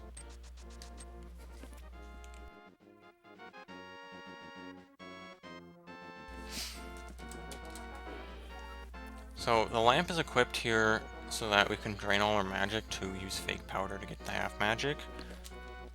So kind of while you're walking around in Kakariko, you want to be mashing lamps. So you can dash out of the smiths here, then just at any point where you're just walking, be spamming the lamp. And you have plenty of time. Because you got to walk in and out of the tavern. Now here, you can set up a door dash. If you kind of just like nudge around the edge of that corner, like that, you can dash into the door. It's just like a key dash setup. And then yeah, keep using the lamp. When you're getting low, watch the magic meter, because you don't want to use the lamp when you have no magic left, then you get a text box.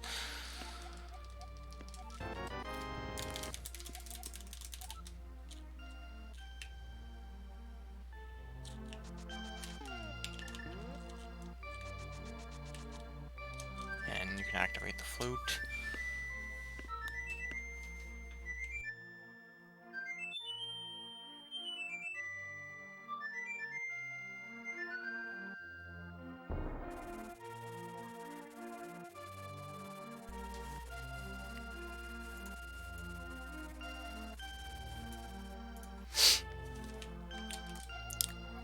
Then, oh, I forgot to mention, after digging game, which I did in this case, after digging game, you want to check your rupee count. If you have less than 270 at that point, you're going to need to pick up your extra rupees. like the difference between what you have and 270. I had 275 because I spent 10 on the smiths. You need 10 on the smiths, 100 on this guy, and then 180 on potions, and there's 20 rupees along the path to get the hard pieces. So you can also just check after this guy, you should have at least 160. So, and then you go to the well here. There's two different movements you can do here. You can like dash like this and then under the sign like this. Or if you're like me and bonk that sign because you're dumb, you can line up with the red path and then dash beside the sign like that. Doesn't really matter. I don't think they're really much different in terms of time.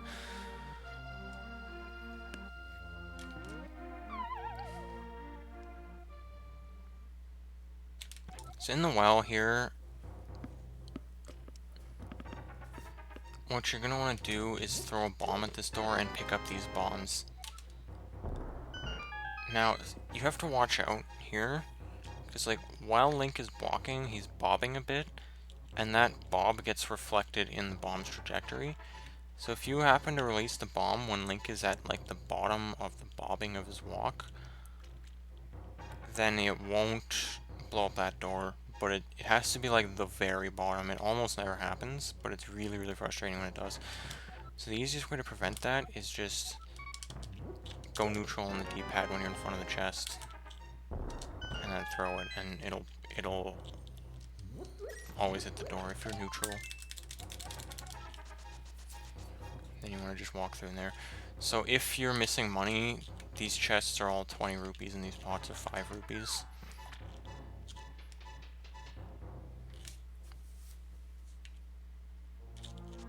So you have like 75 extra rupees that you can get in the well.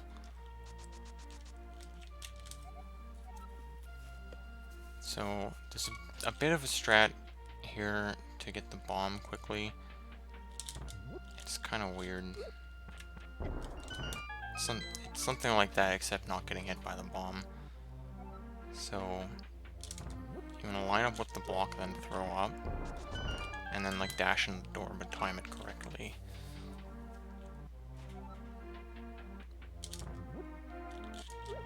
You can also start from further back. It makes it easier to time.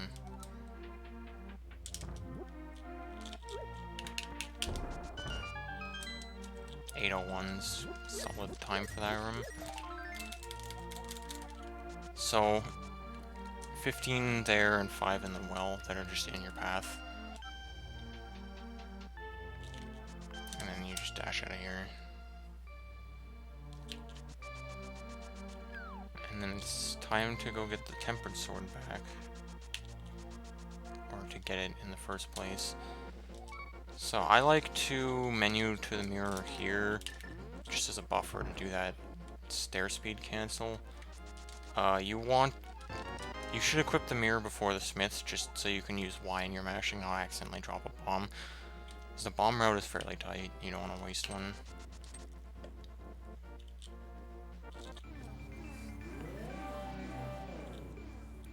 You go back in your portal and pick up the purple chest.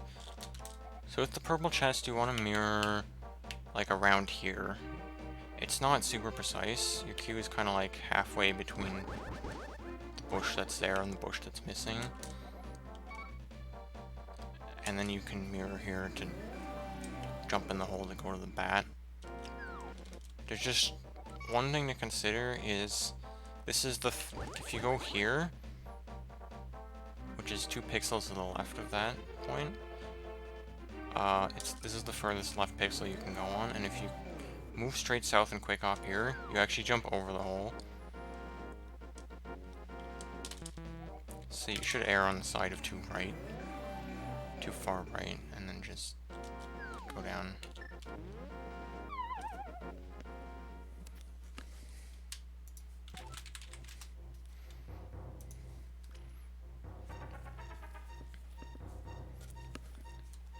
Alright, so here's where we're going to use the fake powder to get half magic. So from here you can just dash, you can just leave the chest there, it's fine. So to do fake powder, use the cane without enough magic, and then close the text box and menu over the mushroom and you shoot some powder. But while you're doing that, Link is actually capable of moving, and he gets some faster speed out of it. Like, he can move faster. So you want to, like, start down here. I messed it up. And I messed that up again. You want to start, like, kind of down here-ish. And then you can walk up and you'll hit it with the powder. Now, the window to switch over to mushroom to open the menu is actually fairly large. So if you catch yourself doing it too early like that, you can kind of delay the menu a bit, and then it'll work. Because, like, if you use it, like, here, and, like, really quickly switch to the mushroom, you won't make it.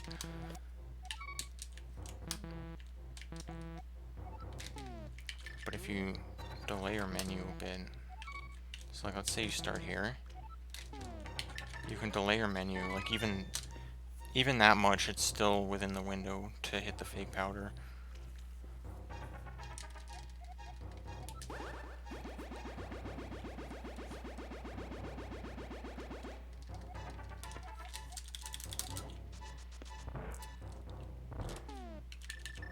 So then just leave the cave. You want to switch to flute while in the cave, just so you can use it quickly when you exit the overworld.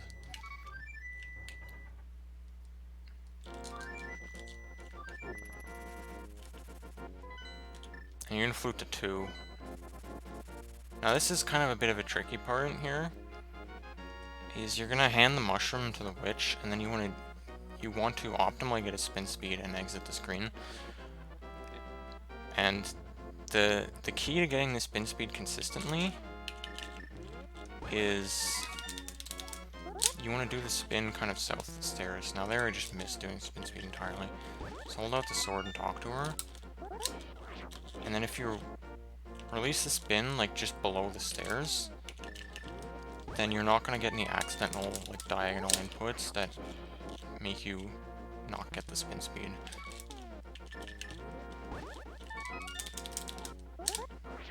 I missed the spin speed entirely there.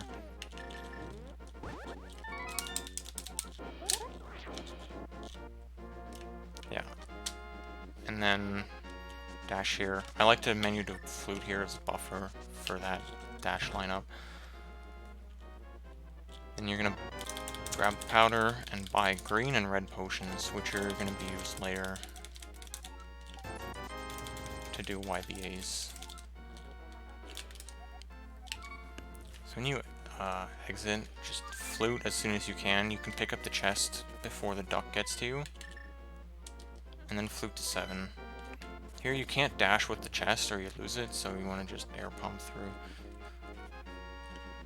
Now on this screen, the movement that I like to do to the guy is you just go between these rocks and go straight up, and then you'll trigger his cutscene. It's better than kind of going around to the right around those rocks over there.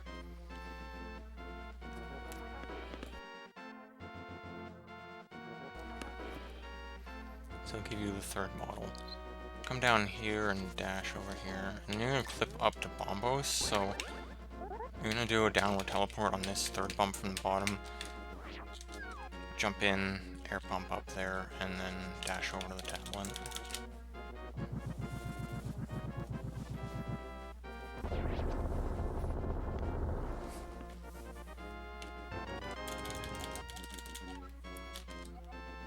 So here, what I like to do is coming away from the tablet, slash to the right, use that to do a quick hop, then spin speed.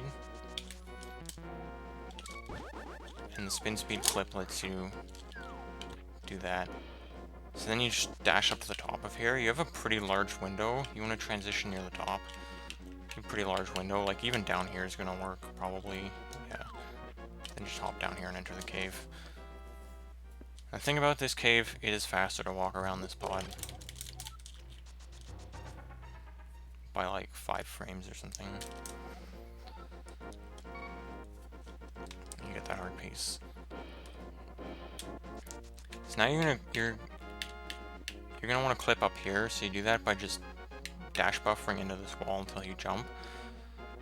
Where exactly you do it determines kind of how far you actually have to buffer in before you hit the jump. So generally you should do it kind of around here, like near the top of this bump here. Because if you do it, you hit the transition, or you hit the jump really quickly. Because you hit it right there, right? Whereas if you were to go like down here, or even that was pretty fast. But if you did it like here, say, you have to go really far in. So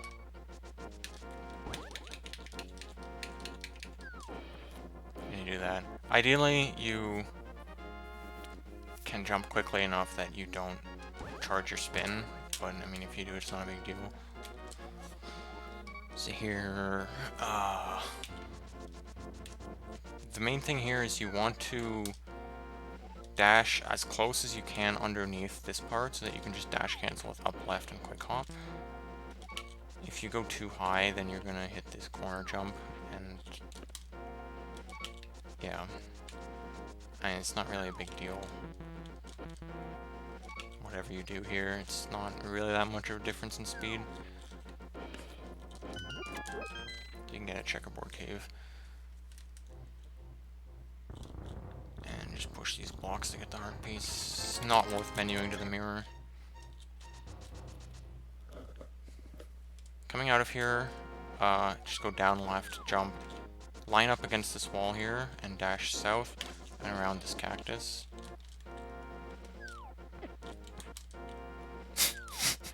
Don't jump onto the cactus.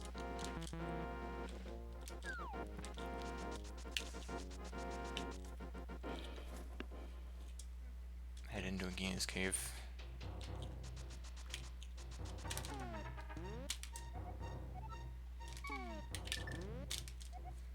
Alright, so there's a couple strats you can do here. The easy one, just toss the bomb like this and then dash past it. And this can be pretty fast. Something that can be slightly faster if you do it well is you take the bomb and kind of do this. And that's slightly faster if you can do it properly. So to do that, you grab the bomb, then like get your way into the corner there.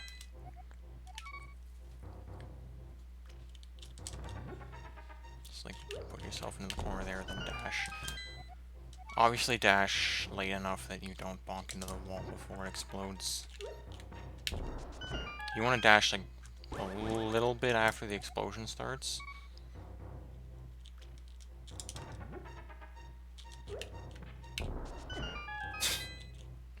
Whatever.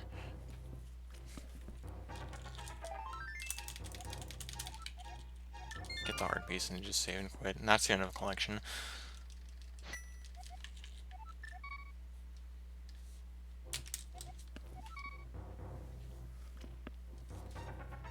So at this point, we're just gonna beat Hera. So to get into Hera, there's a couple clips you can do. I'm gonna remove sprites because Death Mountain sucks. So the easier one is gonna be to get spin speed and go through like this. Press up and then you can just walk up the stairs here. So that's really easy. And it's not much slower than the other way, like a second and a half or something.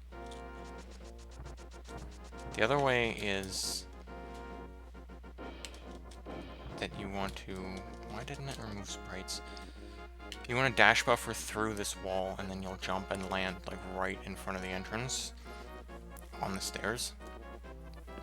And the window to do it is actually like kind of like from here to like here-ish.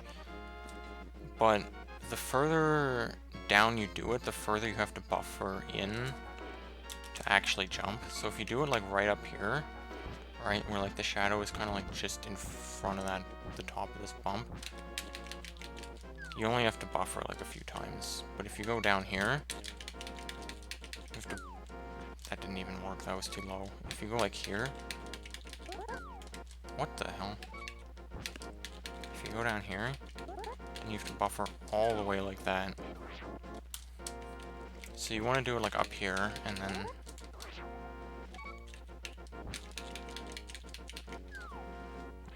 now you're kind of like on the stairs, but like slightly embedded in the wall.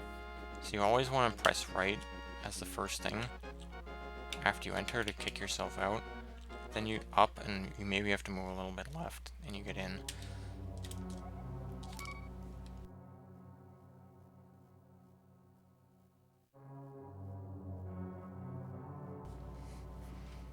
So here we do a bomb clip to run around the outside of this room and jump in the fairy pot. So this bomb clip is also a 3-pixel window, and the way that you want to set it up is if you move into like the bottom of this peg and you press right, it'll like nudge you down to go around it, right? So you use that to kind of get into position while facing right. And the 3 pixels that work are this one, where there's like one lighter pixel of the tile visible below the shadow, and then that, the shadow's right against the dark line, and then overlapping the dark line by 1. So typically I will use the menu to bombs to buffer and try to be on the right position there. When you're on a good position, just drop a bomb, throw it, hesitate a second, not an actual second, but just like a moment, and then dash into the explosion. After you get exploded, you press up and left and you get kicked through the wall just like the Spectacle Rock bomb clip. It's up right. Or up left, sorry. This part's kind of is a bit of feel and not really visual cue. So you need to go far enough right that you can dash along the wall but not hit the transition to the right. It's not like it just wastes time if you hit the transition. It's not like an actual bad thing.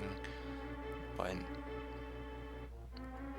so here I would typically go straight up. If you want, you could like slash the sword and that tells you you're in the right position. Or you could like go up until you see the screen like start to scroll slightly. If you want to be really optimal, you can try to go right and guess, but then you're bound to hit the transition.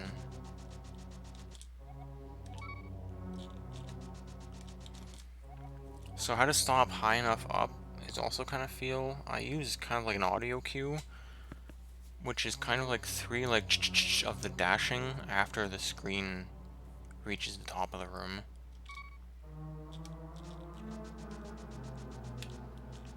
And then I can dash left here. So a good visual cue when you're in EG in general is the arrow counter, because the arrow counter is right in the middle of the screen. And so when the screen is like scrolling with Link in the middle, the arrow counter is always always in line horizontally with Link.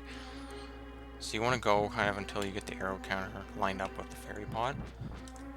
It doesn't need to be that precise, but like this is going to jump me right in. So you're going to jump and you want to hold down. If you don't hold down and you're not like perfectly lined up, you can just get stuck on the pot and then you can't even like move. You can't even use the mirror, you have to save and quit at this point. But as long as you're holding down, that doesn't happen. And you can be like really far off and still get in. So like if I'm here at the right edge of the pot, I can do that and then move left.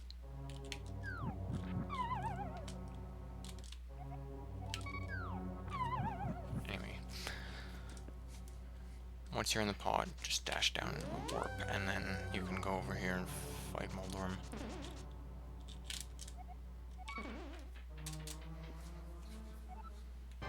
So Moldorm, you have Tempered Sword, so it's similar to Moldorm 2. And G, 1 slash, 1 spin. Most of the time the RNG is fairly good, just to get them in quickly. Sometimes he does really dumb stuff.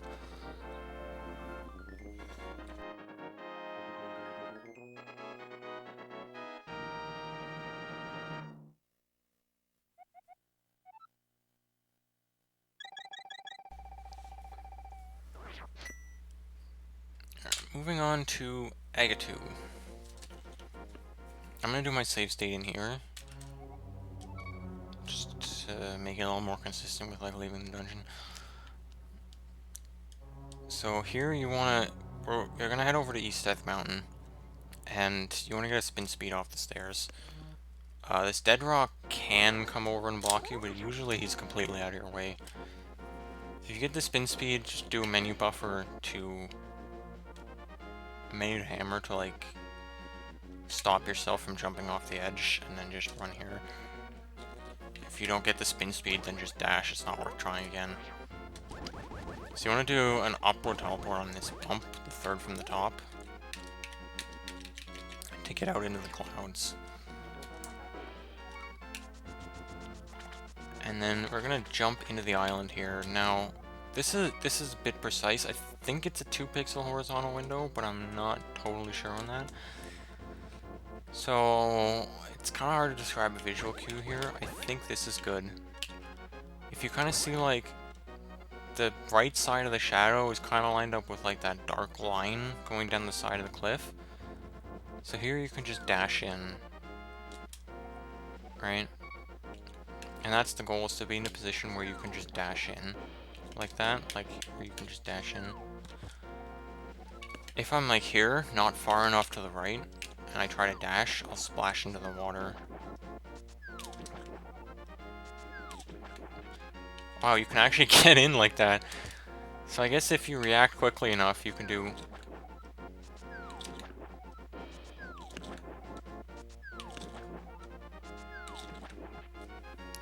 If you react quickly enough, you can actually get in. I'm doing left and then up really quickly after. But that's kind of dumb. Usually you would just try this again. If you go too far right, then you're just gonna like splash when you move down.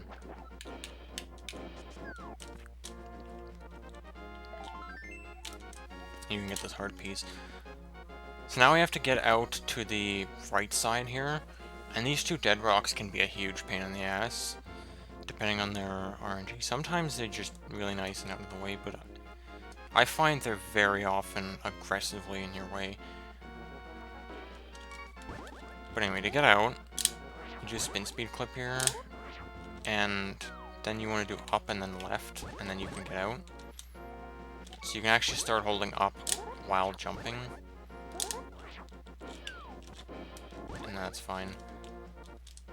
These dead rocks can be a problem, though, like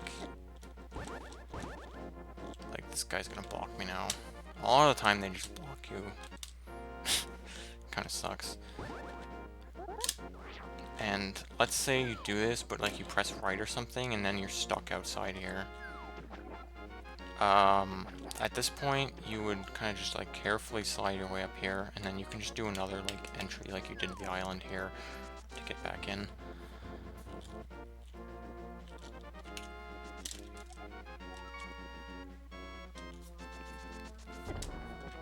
Hopefully you don't get that dead rock RNG. Most of the time you can just get straight through here. Clip up on this third bump from the bottom. That was an upward teleport apparently. And open the warp here. I like to do a menu to mirror there to help get the quick warp. So there's a bit of an important thing here. Well, not that important, but just kind of a slight optimization. You're gonna dash here, and kind of around this corner, start charging your sword move down here, and spin speed to get down here. Now we're gonna go to Mimic Cave, but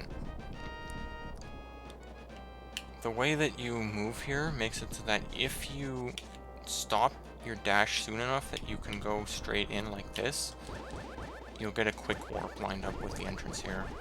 But if you go too far to the right, so that the camera locks to the right edge of the map, you don't get that quick warp. So, in order to get that quick warp,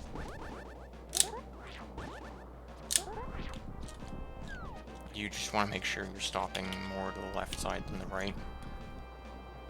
Just be careful not to overshoot where you'll lose the quick warp. And then just go into Mimic Cave. So for Mimic Cave strats, you'll likely have sword beams going in here, unless you get really, really pummeled by the dead rocks.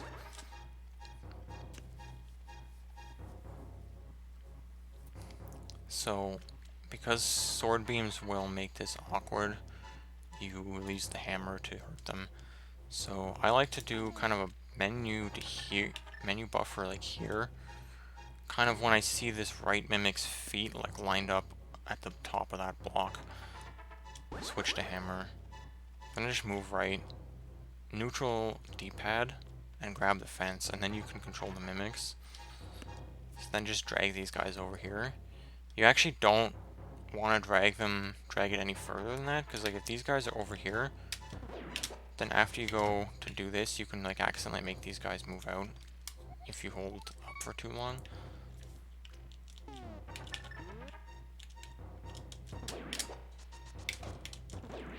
And then just hit these guys and dash through the door.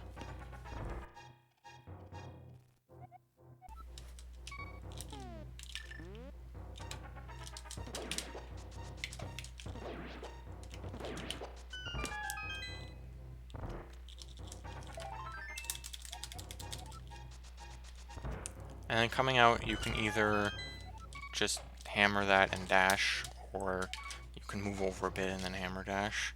Hammer dash is slightly more optimal, saves a few frames.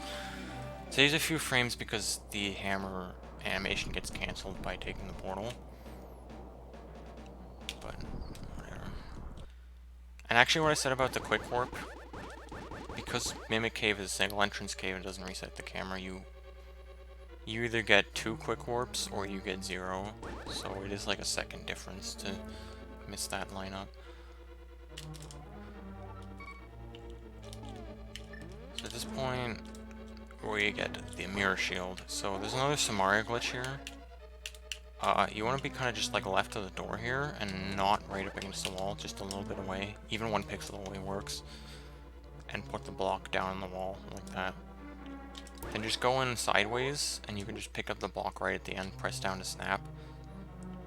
And then after you snap, you want to turn any direction other than down, and then throw the block. And then tap up. And that triggers the Samaria glitch. So at this point, you've only seen the West Samaria, which opened the door. This other Samaria glitch directions do something completely different, which is that they load data from next super tiles over. So I've now loaded data from the super tile north of this, which is the one that contains the big key.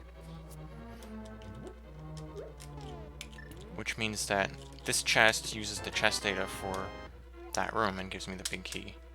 Then I can just mirror out to fix everything. Cross the gap again, and now I can get the mirror shield.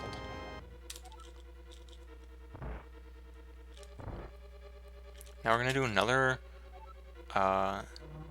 Samaria glitch here to eventually get a wrong warp to Aghanim 2. Since we have to beat all bosses in this run. So here you're going to enter Pokies 2, and you kind of have to react to the RNG because you need to go and do a Samaria glitch, kind of like I did before, where you're placing it to the side of the door like that. But the Poke RNG can make things difficult. I'm gonna go up here just so I can load a different super tile and like maybe show a couple RNGs. So like, and this is the worst RNG. It's the best in NMG, but it's the worst here because they go up and just block the door.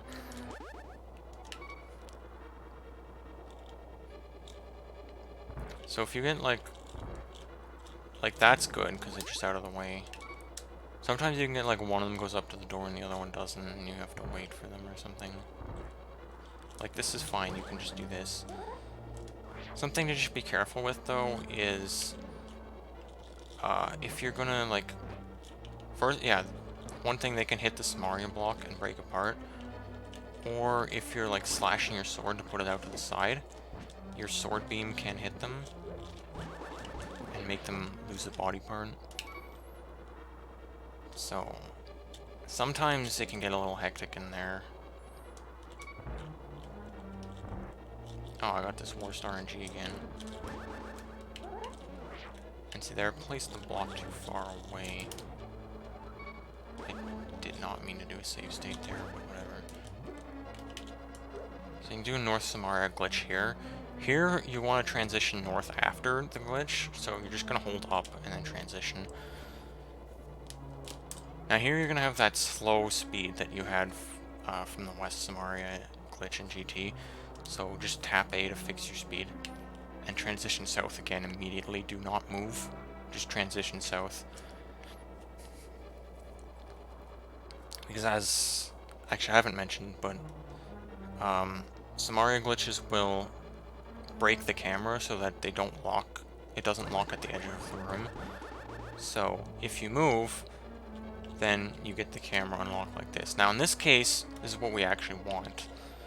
Because with the camera unlocked, it's going to make us actually go all the way up to the room to the north, the crystal roller room.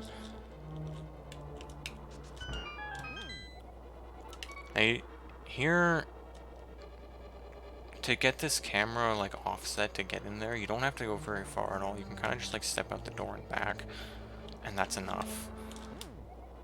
If you want to be really safe about it, you walk down to the rail and back up, but you really don't need to go far at all. You can just step out of the door and back in. So in here, you can't just like turn and bonk like that because you're too close to the door. So you have to move up a bit and then go like this. So now a very, very, very important thing to this is you're going to go back through this door, and as soon as you hit the transition, you want to go neutral on the D-pad. Because if you saw that look where I kind of fell in front of the door there, if I keep holding down through the transition, it's going to go like this. And that's bad because when that happens, you might not actually be able to fight him after falling in. You may or may not, depending on how you scrolled the camera previously. But if you just go in and go neutral on the D-pad, you'll always be able to fight him. So what'll happen is you'll fall like in the north room like that, and you want to just immediately be holding down and walk south. And just keep holding south through the text box and whatever, and then you can fix the camera, and now you're fighting Agatu.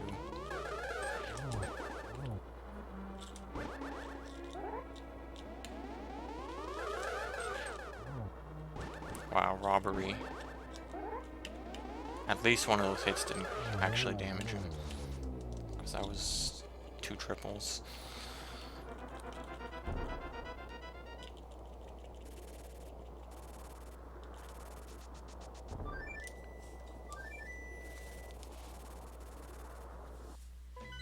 So this split, you wanna do this split on Bat Crash.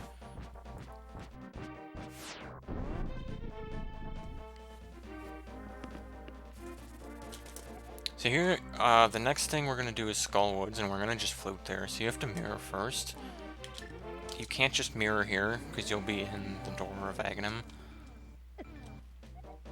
But like, say you just go down a little bit so that you're in front of the door, then you're still gonna get hit by the barrier, which you don't really want to have happen. So you actually want to go like really far south, like overlapping the hole. Like, it doesn't look like you should be able to be standing down here, but you can. And that's where you want to mirror, and then you don't get hit by the barrier.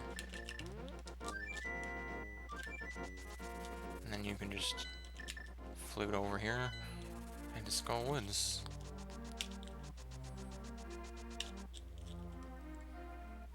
In Skullwoods, we're going to be doing 2 Samaria glitches.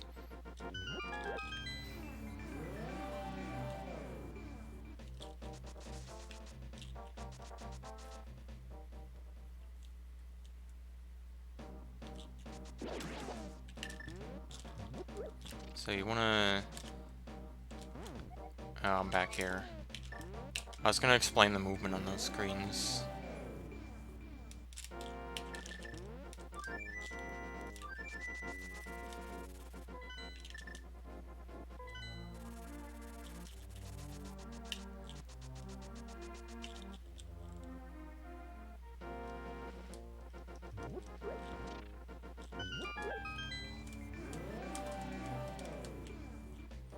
So on this screen, you can do two things. You can dash up to that tree and go over like that.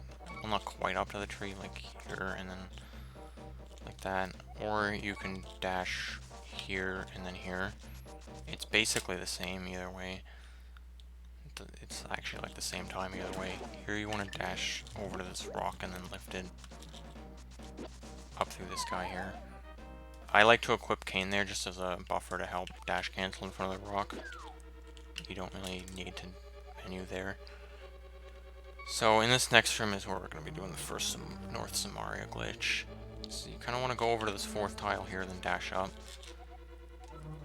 And you want to be fairly quick about it so that the beetles kind of stay out of your way. Come up to the door here, and then this is the exact same technique as in Turtle Rock. Just tap up to trigger the glitch.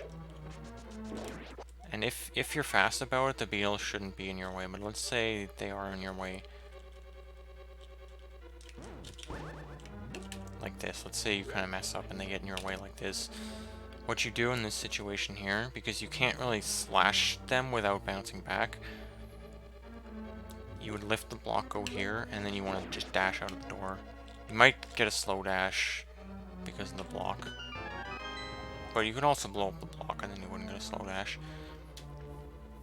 So again, that North Samaria glitch is going to load the data to put the big key in this chest.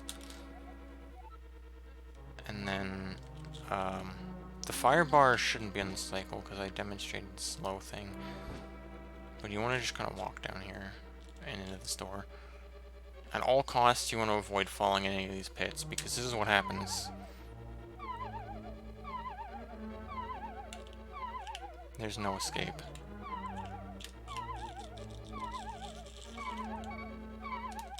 That's tremendously bad because not only do you start back at the entrance over there, but then you lose the effect of the Samaria glitch, which part of which makes it so that this transition takes you here. And you see that the camera is broken and doesn't lock, so we're just gonna reload the dungeon to fix that. So here you can do a bomb jump. I only have one bomb for some reason. That's a really, really sketchy bomb count. Here you want to do a bomb jump, or you can hover. Hovering actually saves a few seconds if you can do it, because it saves two menus. But then like these mold arms get in the way.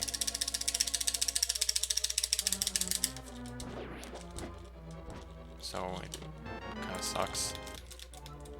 So if you bomb jump, it's important that you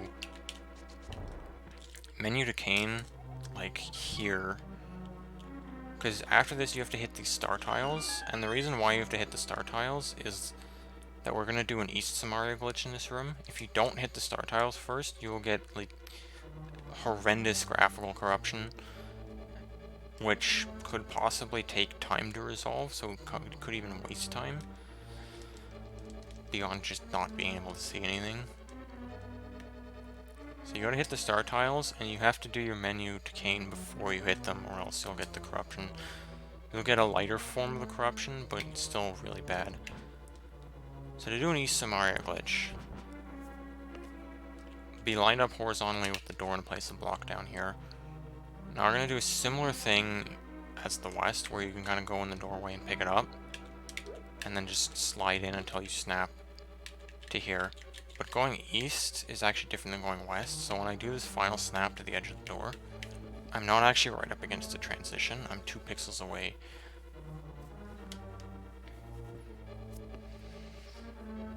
So, to get right up against the transition here,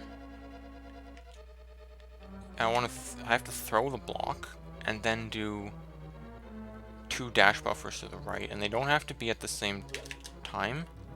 So there I got one of them. I can tell by where the block is positioned relative to the door. If I try to move, then I'm going to snap back to the position. But see, I got one of them, I can just throw it again and then do the second one, which I failed. Failed again. Alright, so now I have the 2 pixels in, and you can tell this because like the edge of the block is like slightly in from the top of the door frame. Once you get to this position, you're going to press left, and now you're going to snap past the transition. And here, you need to throw the block and then go 3 to 5 pixels to the left, which you can achieve by doing 2 dash buffers. Or what I do is I just tap left, and that generally puts me onto one of the pixels because it's a 3 pixel window. So just tap left. And now this is a good position. I think this is the 5 pixels to the left. This is 1 pixel further right than when I was like right up against the transition before. I don't think I'm gonna show all the like the visual cues for like whether it's a good or not, a good spot or not. But at this point, this is a good position to do the East Samaria glitch. So you're gonna toss the block and press right. And that triggered the glitch. So now it loaded the data of the room over to the right. And now we just do some transition magic. So I picked the block up again, and I'm going to press left to snap, so now I'm going to be on the transition. I can move right, hit the transition from the wrong side, then just move right again. And now I'm in Skullwoods 3. And I'm up on the upper layer, above where the lower layer should be, the lower layer part of the room. So this is the form of EG. But the camera's off, I'm actually in the room to the right. So here,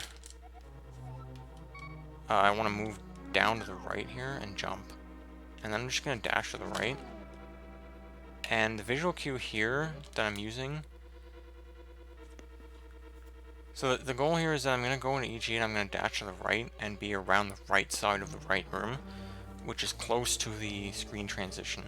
So if you go too far, then you're going to do like a weird transition like that. At this point, you'd have to mirror and try again with the East Samaria. You'd have to start again from before hitting the star tiles.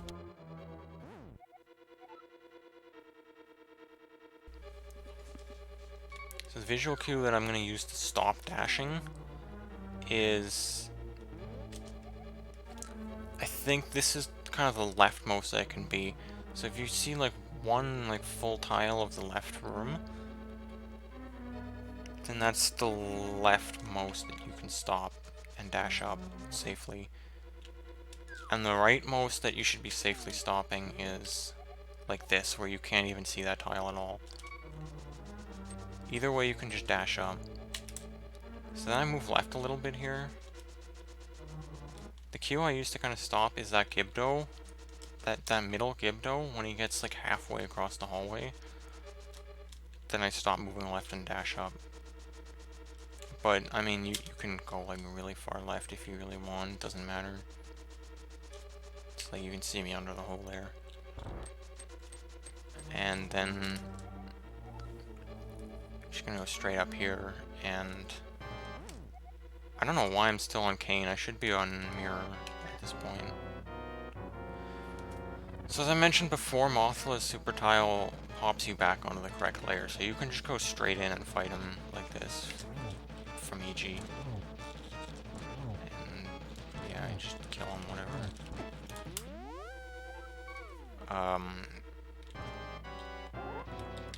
You know, you can, depending how you enter the room, you can do the double poke strat. Still. Please die. Alright. Something to consider here as well is that the east-west camera is broken, right? And the crystal's gonna fall in the center of the screen whenever you hit the heart container. So if you don't correct the camera enough, it's like possible that it could fall on top of one of the spikes and you wouldn't be able to reach it. But it shouldn't be a problem unless you get like an extremely optimal Mothula fight.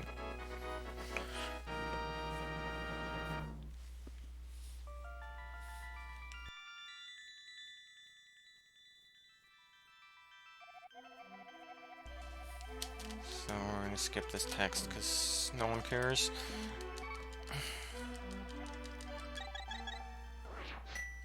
Again, I have Kane equipped.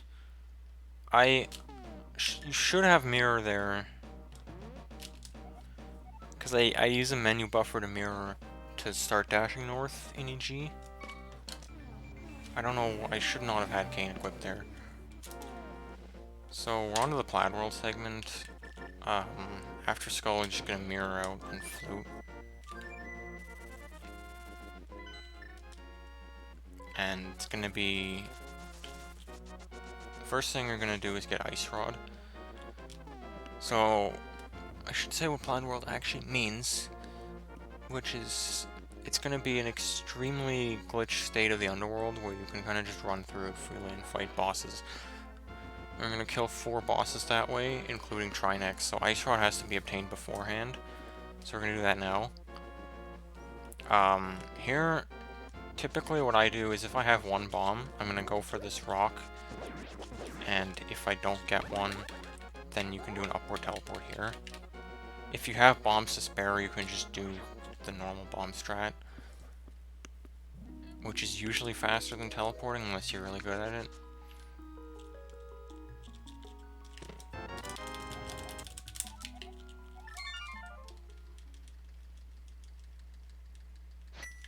Then save and quit to the mountain. So here we're gonna get Graveyard Ledge and King's Tomb.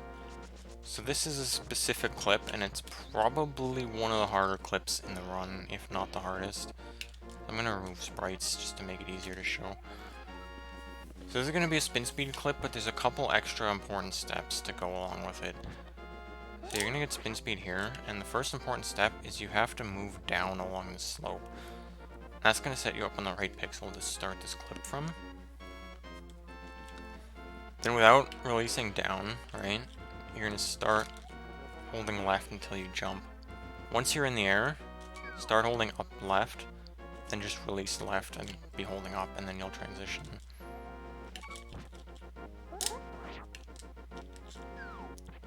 So this can be tricky to do or to try to learn if you try to rush it. The best thing I can recommend to do is just do it like slowly and deliberately. Just make sure you're doing the steps properly. Because if you release up left before you land,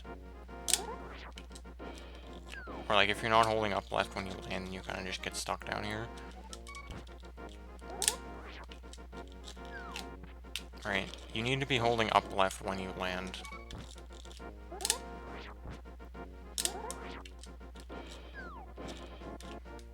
And that's it.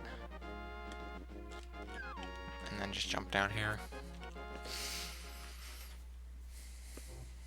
So here, from this first one, you can throw the bomb, quickly pick up the pot, and that'll make it go far enough to hit the door. The RP should bring you up to 13.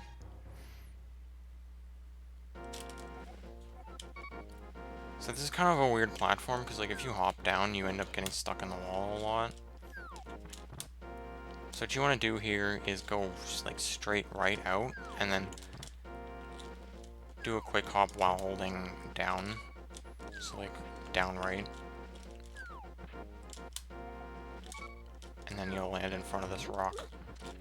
Then hold sword out, up and tap A, and you open the tomb. And you get the cape. Now here's another very important thing. After you do the save and quit, you need to do a hard reset.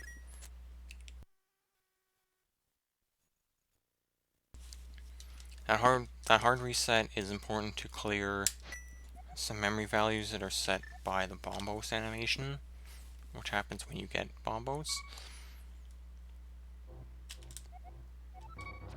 Cool, I shot an arrow. So now I'm gonna do the spin speed clip again, tap up, and jump down here. So instead of going left here like we did before Thieves Town, we're gonna go down and we're gonna go to Spike Cave. So you can just kind of dash down here, and the ledge to jump down to Spike Cave is like here. Kind of like, you can see like these like little, kind of like staircase pattern of where the wall ends. So like here, just at the edge of this, you can hop down. Oh, I'm back here. Okay, well. The fastest way down the spike cave is to do a dash through one of these bushes. So you want to come over to like here and then just dash south and you'll hop down. That's the best way to get down there. And then just head in. So here, hammer the peg. Immediately switch to the cape because the cape, for some reason, has a delay after you equip it. After you like menu do it, you can't equip it for like a second or something for some reason. The spike cave movement is kind of important because you need to have a bit of magic left over afterwards to kill Trihex with. Which means we're going to sacrifice some of these hearts, but obviously we only have 7, so we can't do too much. So you're going to do something like this, where you kind of take one heart, and then near the end of the iframes, put the cape on, and then just dash through. Like this. Then when you get to the block, you want to take off the cape, and then lift it. So if you did it right, you should have a little over half of your magic and 3 hearts. Then just like start charging a spin and get the cane. Do a spin speed, and then put the cape back on and run out. And you want to unequip it as early as possible so you have as much magic as you can. So if I do it again quickly, you want to be careful not to bonk on the rock.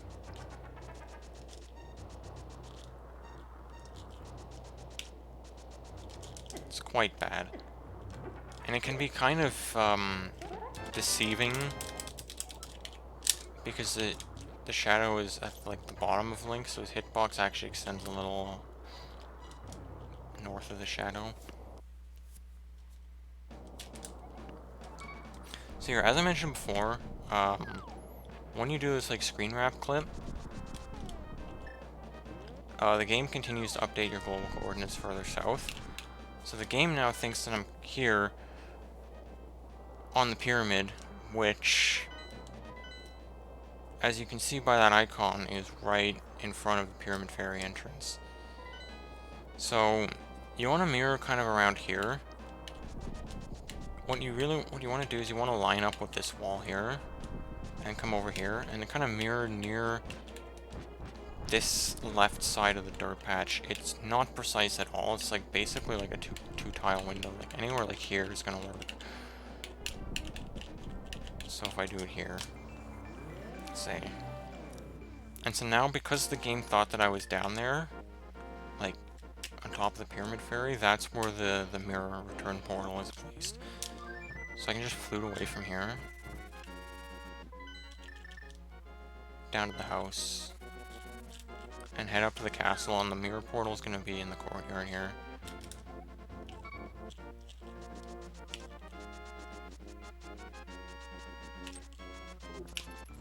And if you lined up with that wall, like I said, the portal will be high enough that you can dash left there. And as long as you enter the return portal there facing up, you'll enter the cave. So then you just toss in the sword and the bow to get the gold sword and silver arrows. It doesn't matter the order you do it in. If you do the sword first, it's a little safer to do, because if you just mash the text too quickly, you can accidentally throw in the bow. And if the bow is the second thing that you're gonna throw in, then that's what you want to do anyway.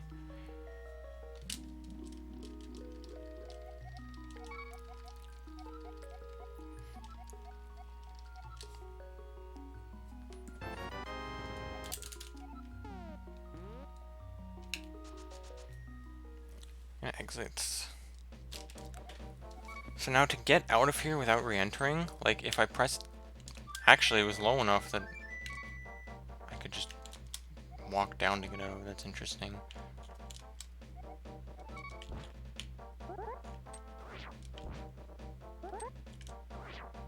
That's kind of interesting. But anyway, just to be safe getting out of this, you can hold sword. If you hold the sword out and press up, it'll like kick you downwards, but not have you enter the cave. So then you can walk south out of it. And then we're going to do spin speed, and it's very, very important that you do it right here, right up against this railing, because the X coordinate that you release the spin at is going to serve as a memory manipulation that's vital later in the route. So you want to do it right here. It doesn't really matter if you miss the spin speed, it's just important that you do a spin there. And then you're going to come up here and just mirror right up here to enter the castle.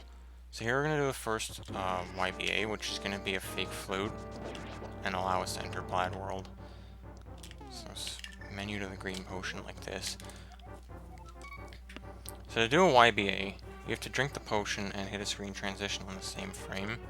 So in this case would be hitting down and Y in the same frame while right in front of the transition. So the first thing is to line yourself up right against the transition, which you can do with dash buffering south.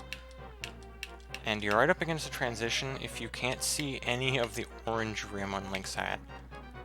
So like right now you can see 2 pixels of it. Here you can see 1 pixel, and now it's completely gone. If I go south again, I'll hit the transition. So from here, you can just wing it, but you might drink the potion like that.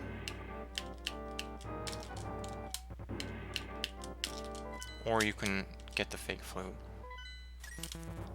So you can do, typically I do this in runs just because I really don't want to lose runs here. You can do a safe YBA setup. So what you do for this is you're going to be lined up here and then press select and start holding it down like before the menu fully comes up so that the down doesn't make you select save and quit. So now I'm holding down, and if I cancel the select menu and press Y 1 frame after, then I will drink the potion, hit the transition on the same frame. If I do not hit Y 1 frame after, then I will just transition, and if I hit Y too late, then I will just transition and not drink the potion. If I hit Y too early, then the game didn't fully get out of the select menu yet, and it won't let me drink the potion. So you kind of just have to like figure out the timing for this. You kind of just have to try that to figure out like the finger rhythm. So when you hit the YBA, you're going to get the flute menu, and you're going to flute to 1. And you'll be here in Death Mountain. Now you've started to enter Plaid World, and this is a weird place where the tile collision that Link interacts with is based on memory values in the game, in the game's RAM. So here, there happens to be a rupee tile, but it doesn't function properly, and it doesn't go away after you pick it up. This is like a rupee floor, rupee, right, and it just stays there. So you can just go up and down on it and just collect a shitload of money, as much as you want. In this case, we want 500. And you actually collect money faster than the counter can keep up with. So being able to judge where to stop can be kind of difficult. If you're starting from 0 and you're just kind of going up and down like this, you can generally stop around the high 300s and you'll be safe. And then you want to just like move off to the side somewhere. There's also like deep water collision around there, and since you don't have flippers, if you jump into it you splash out, and the game attempts to put you where you were last on land. And the end result of it doing that is that it actually fully resolves your coordinates. So now you're in a completely synced state where you have interaction with sprites and all the sprites are there. So this is in a perfect spot for a run right now. Now, another important thing about Plaid World is that in tall rooms,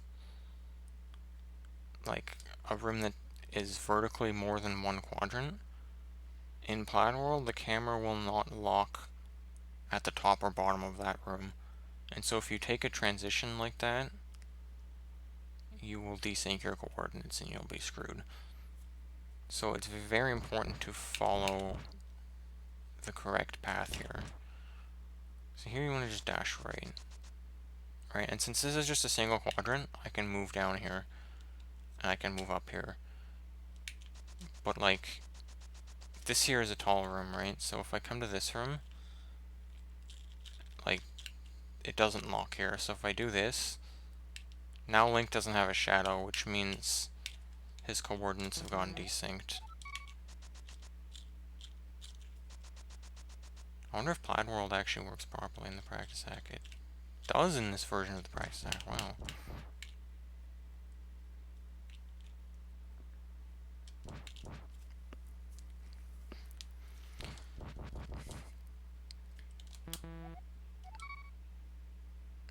So the path here is you want to dash to the right here. You can't actually dash turn because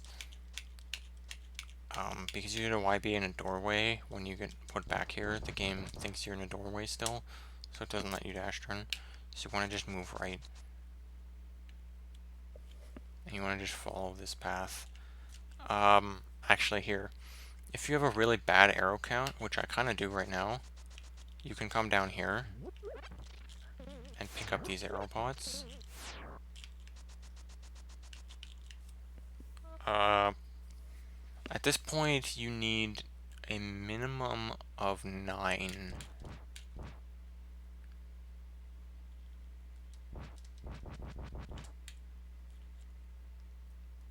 For the rest of the run. So just basically just follow this path that I'm doing and you'll be fine. So dash down here past B and C. Once you pass B and C, you're now on the super tile, which contains vitreous.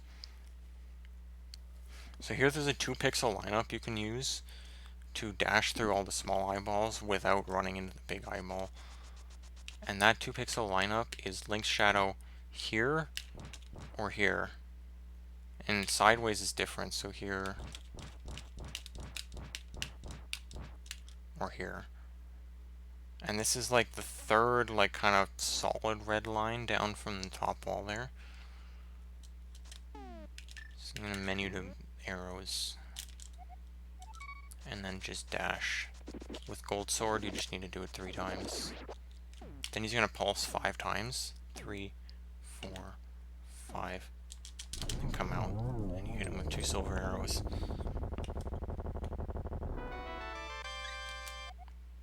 So 1, 2, 3, 4, 5.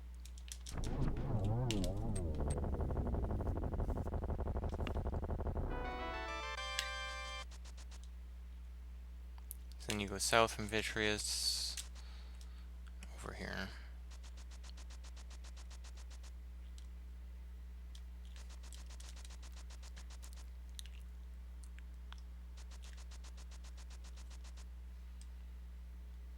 So now this is super dial contains Trinex, and he's just to the south. You can see his legs here. So you want to kind of move to be like kind of beside the leg here, and then dash down. And once you can see the head, oh, I messed up because I don't want to linger on that screen or else it loads. You want to do all this very quickly so that his parts aren't loaded soon, and then you can get a 0 cycle. So just come in, dash beside the leg like that when you see the head, ice rod.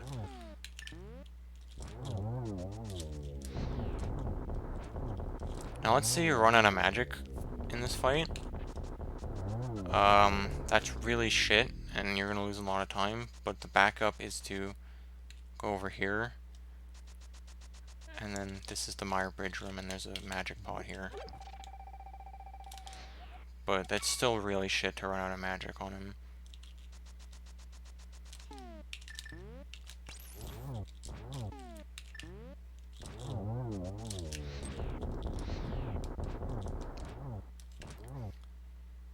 What? Why?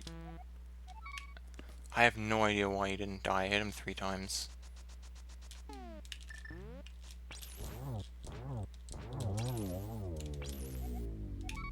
forgetting how to fight Trinex, dude.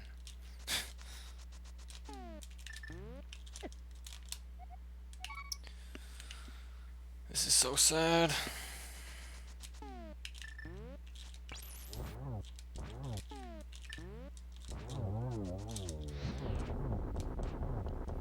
Alright.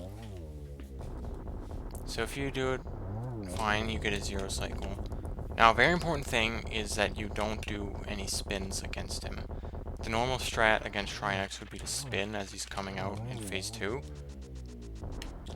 But that's going to mess up the memory nip that we did earlier. So Trinex's heart always appears in the middle of the room. So if you run up to this room, then you can grab it from this or from this quadrant instead, which is just slightly faster than grabbing it down there. And you can also pick up Ether. This is the actual Ether medallion. Ether is the dungeon prize of Hyrule Castle, and since we fake fluted from Hyrule Castle, that's the dungeon prize you get from beating a boss. So you just get Ether like that.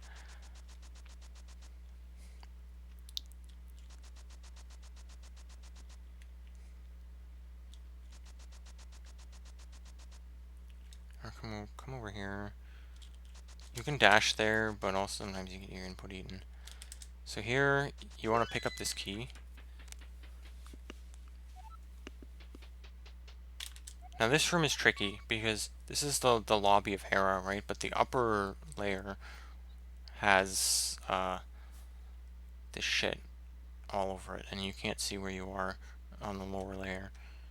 So you need a visual cue for entering the stairs. So what you can do is you start a dash to the right, and I try to do a menu to bow to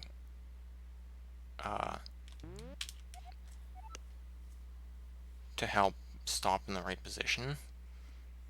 So this is the right position. If you're dashing to the right and you see like half the wall to the right side there, you can just hold up and you're going to get into the stairs. But let's say you overshoot it, right? Like that. Now, the visual cue is going to be different, right? Now if you go to that visual cue, you're not there. And it's some weirdness about the camera, like Link is further right on the camera when dashing. So if this happens, then you have to go left until it like kind of starts scrolling. And then you want to see the full wall, and then you can go up. So if you can get it first try like that, if you mess it up, then you do that.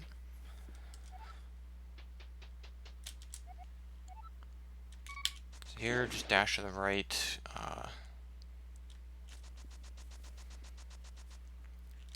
Keep dashing to the right. Here's Lanmolas.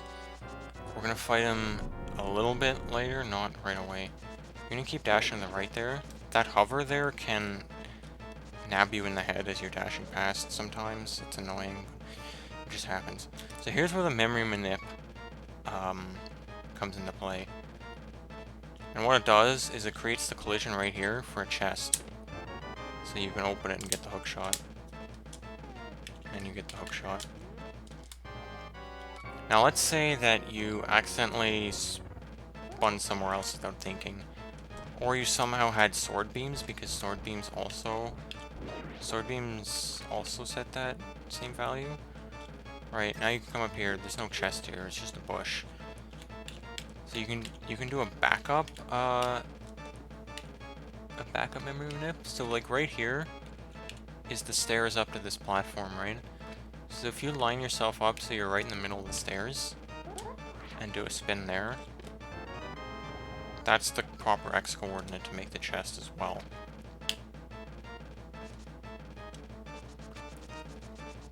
So after you get the hook shot, you're going to dash to the right here and then come up like this and hit the switch. So this is, even though it's like this is Plaid World, it is actually the Underworld, so that switch is making that room be flooded. And it's just a lot quicker to do it like that. And you can come up here and open this door with the key that was picked up. Don't actually transition north there, because that would be a bad transition. So, okay, actually another thing. If you messed up on the money collection and you stopped a little bit too early and you have, like, say, 490, you can get all of these pots. And these 2 pots. As well as hovers drop rupees, they're on the rupee price pack.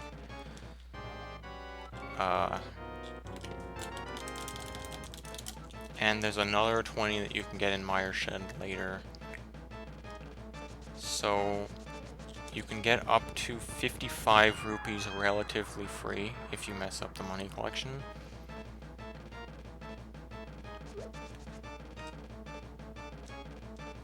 But the money collection's always better to err on the side of too much than too little.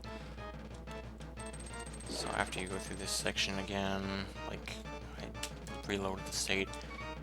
Once you get to this room, you want to just dash south, and specifically this room, because it's a tall room, and it'll actually, like, follow, the camera will, like, follow Link instead of him going all the way to the bottom of the screen. So hang on, let me just save state here. So now we're actually going to fight Landmo, and Landmo is a difficult boss in Plaid World. A lot harder than he is normally. So due to the memory-based collision, there is a wall, like, here. Uh-oh. I stuck myself. Okay. And, like, I can't go further south than this. So not only do you have to fight him from that upper part of the room, but you have to make sure that the last one you kill is high enough up that you can grab the heart container. So let's say I kill this guy down here. Okay, this might actually be high enough up. Then you can grab it. But if you killed one, like, much further down, you wouldn't be able to grab the heart container. You'd have to fight him again. You can just leave the room and come back, because the heart container is what marks him as dead. So, like, let's say I killed him there. Well, I didn't actually get to kill him there, but I think this is still gonna work. No, yeah. See, now it's down there and I can't get to it, so I have to fight him again.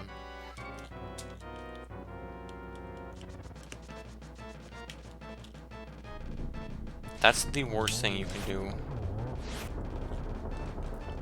But I mean, even if you don't kill him too far south, sometimes you can just, like, wait cycle after cycle and he just won't be high enough to drop the heart container. You can get extremely screwed by Landmo's RNG in this run.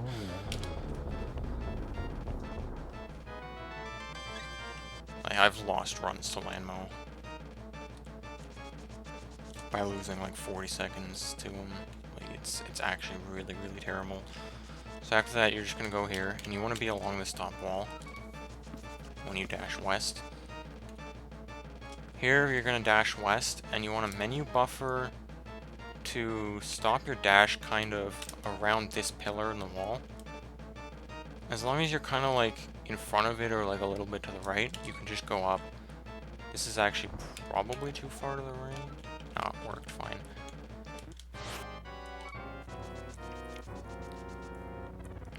And the reason why you're going to use the menu to buffer this is that if you linger in that room too long, then the cutscene will start and then it takes like 20 seconds. So you really don't want that to happen. So here is the Aghanim fight. Aghanim is an asshole as usual. When you're fighting here in Plaid World, you are confined to this one column of space. You cannot move left or right, you are confined to this column.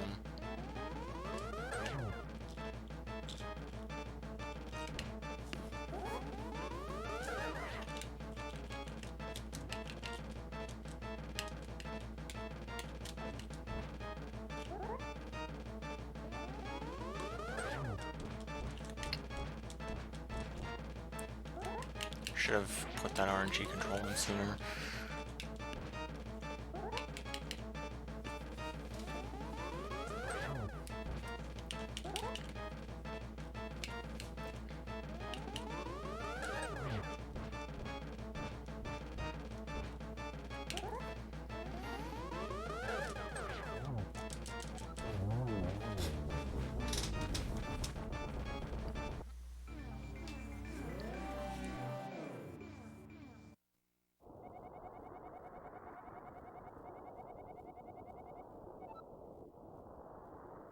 Okay. So now we're on a plaid world. Skip text. So here, I get the pyramid heart piece. So just gonna head down here. So after the pyramid heart piece, we want to go up to Death Mountain next. So there's two things you can do. The faster way, by a couple seconds, is to use the flute.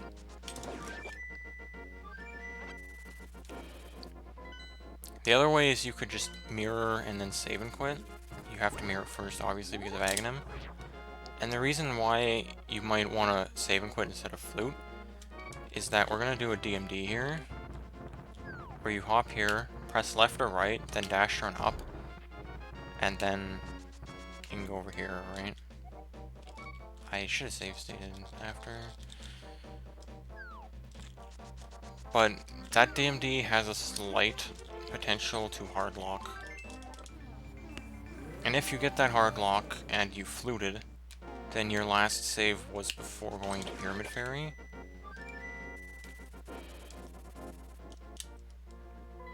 Whereas if you save and quit, then your last save is like literally right there. So it's just a little bit of assurance against hard locking, and it's at the cost of a couple seconds. Because like if I do this, it's a hard lock. And you can get like bumped into a hard lock in really weird ways. But yeah, left or right, dash turn up, and then bonk. And then you can just go left and transition down here. You'll auto walk to in front of bonk rocks. And that's the faster way to get to bonk rocks compared to going to Sanctuary.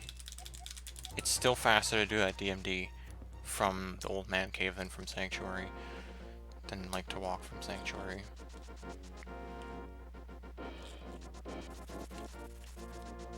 So here, just dash through these screens to get the lumberjack. So here, you want to dash here and hit the corner.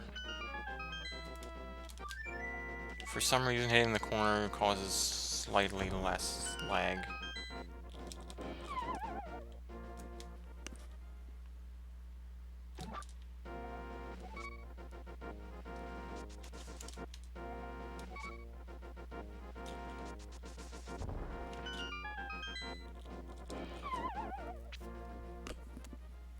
At least it did in the task. But whatever, you're already here, just dashing at the corner. You don't need to hit it dead on. And then of course do cardinal movements afterwards to reduce lag.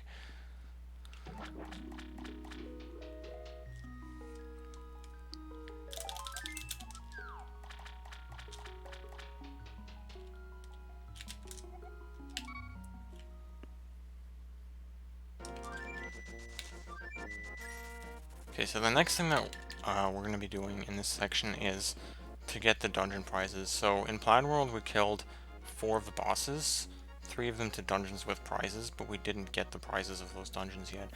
So now we're going to just dupe them by collecting them from the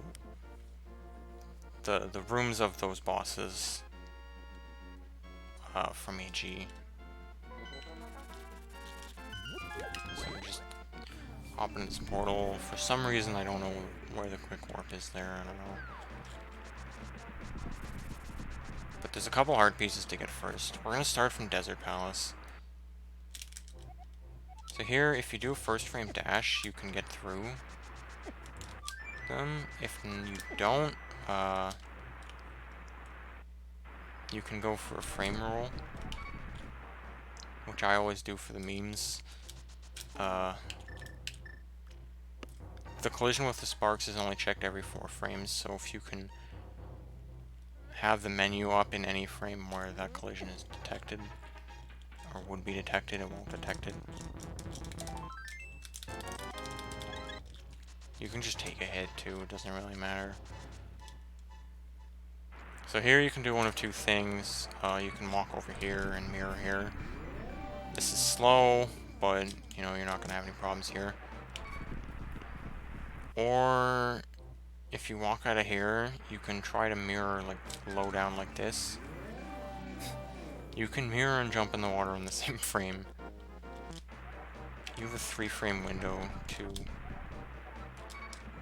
hit the window, to hit the mirror there, but not mirror bonk on this wall up here.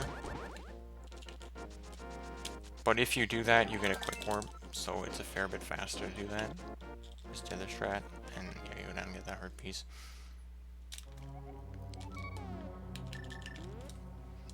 So here, we're gonna do a juke. So the setup for a juke is basically this first part of the Samaria setup.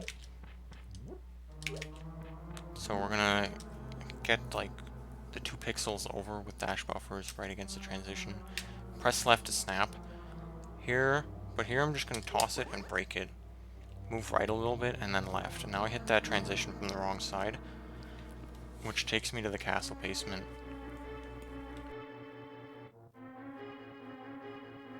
So here we can arm EG by jumping in the pits.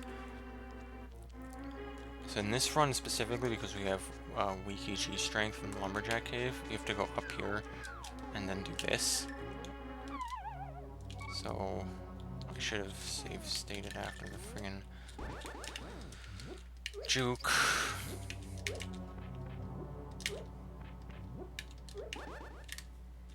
So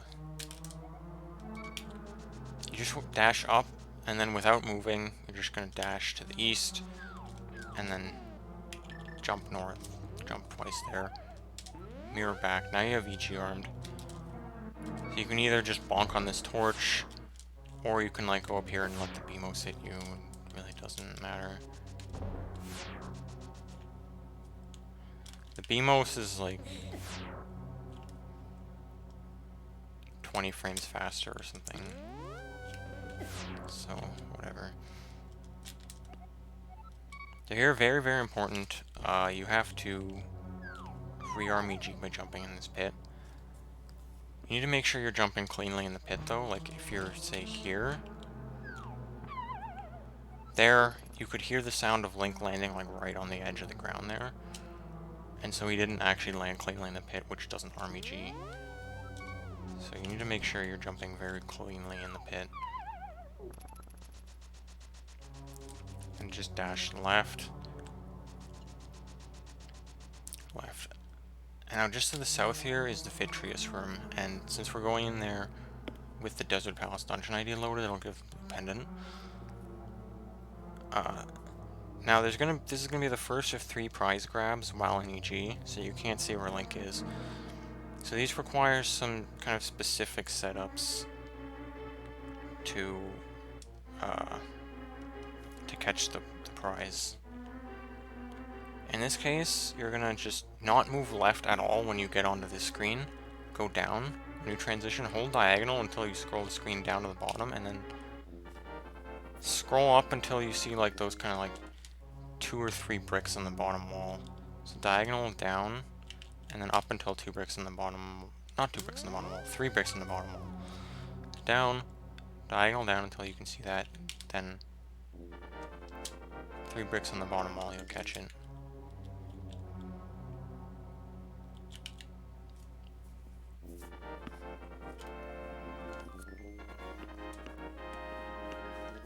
All 3 setups are different, which is kind of a pain, but... So now because this prize was obtained from Vitreous' room, we exit at Misery Mire.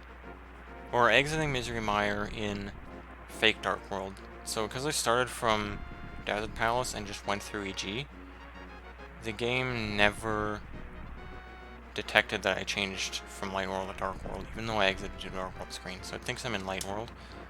So I'm just going to do a mirror use, and that's going to correct it to real Dark World. And that is required due to something called pendant conflicts. If you try to get the Misery Mire prize while in Light World, it'll check whether you have Hera's pendant. And if you do, then it won't give you the crystal, so you need to be in real Dark World, or you won't be able to get the crystal. So you just open Mire and enter, bonk like this, go south.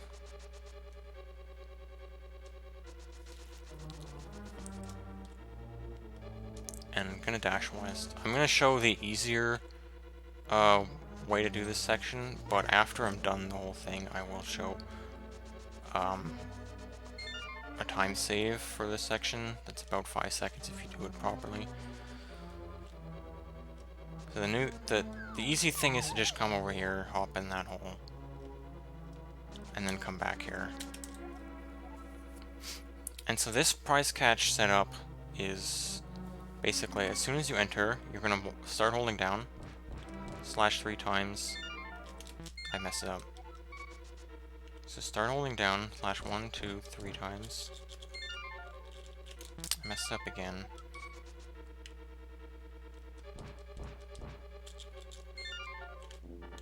Yeah. For some reason I'm having difficulty with this now. Yeah.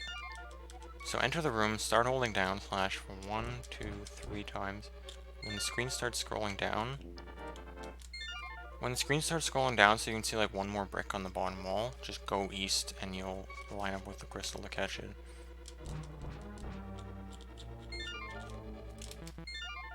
Man, I don't know why I go with this. Something like that. It's a little bit lenient. You gotta just kind of try it.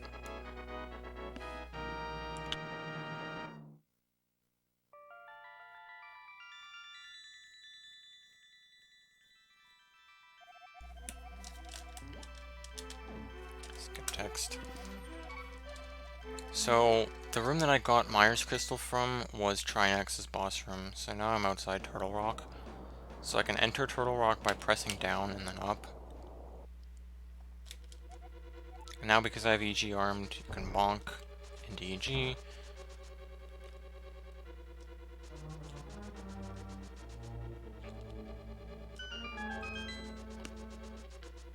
And you're just gonna go through like this. So now there's two things you can do here. The easier way to do it is to move over until you line up with the arrows or start scrolling the screen or whatever, and then go up. And then just kind of go like a little bit up like that. And you'll hit the crystal. The more optimal way is you just keep dashing straight up here along the right side. Then it's based on audio cues.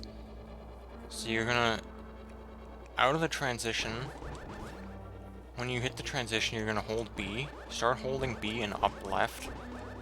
When you hear the spin charge, release it. When you hear the crystal drop, when you hear the spin charge, release it and start holding just straight left. When you hear the crystal drop, stop moving.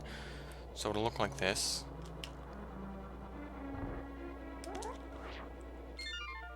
And then you catch it.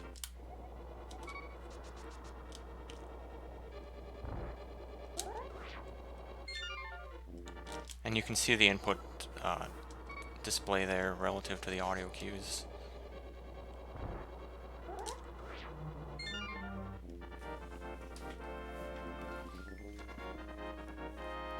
And really it's pretty free once you do it a little bit. It's actually fairly lenient.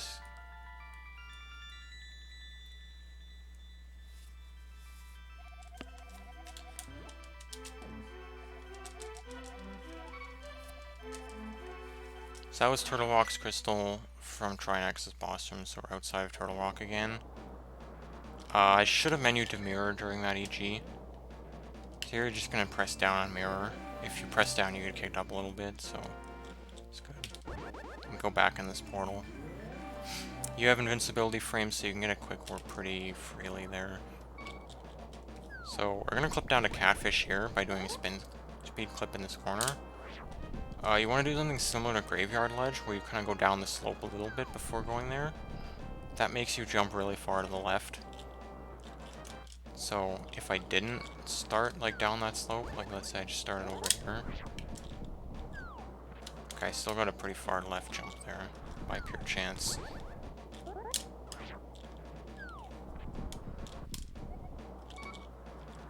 Shouldn't be getting this for every clip, should I? Yeah, see there you can get like a not a very far left. So if you just kind of do that, you jump really far to the left.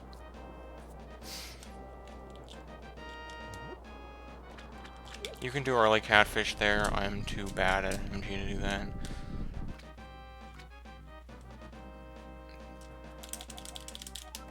And get the Quake medallion. So this is the second last item for the inventory screen. Or for the Y items, I should say. It's the third last on the inventory screen.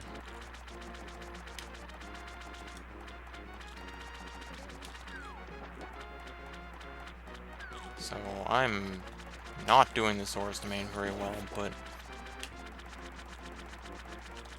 it should be obvious how to do it well.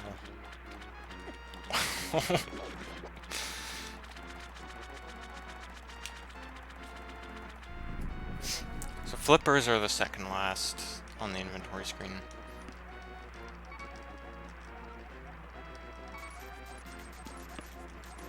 So you need the 500 rupees for flippers from Plaid World. There's no other expenditure at this point in the run. So as long as you have at least 500. And come down here to get this heart piece and then save and quit. Alright, we're on the ice segment now. We're done dungeon prizes. I forgot to update that. Okay. So now heading to ice, there's 2 heart pieces left and 2 bosses left. And 1 bottle. So out of the house, you want to go to the right like that. You do downward teleport here and hop on that cliff. And then dash to the right here. And this is a pretty large window. But you want to go kind of like here-ish, like a little bit into this cliff. It's a really huge window though. And just transition down, and then you get to the island.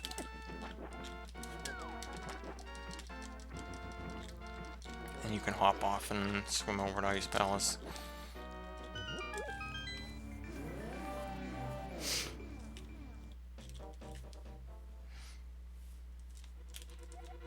Okay.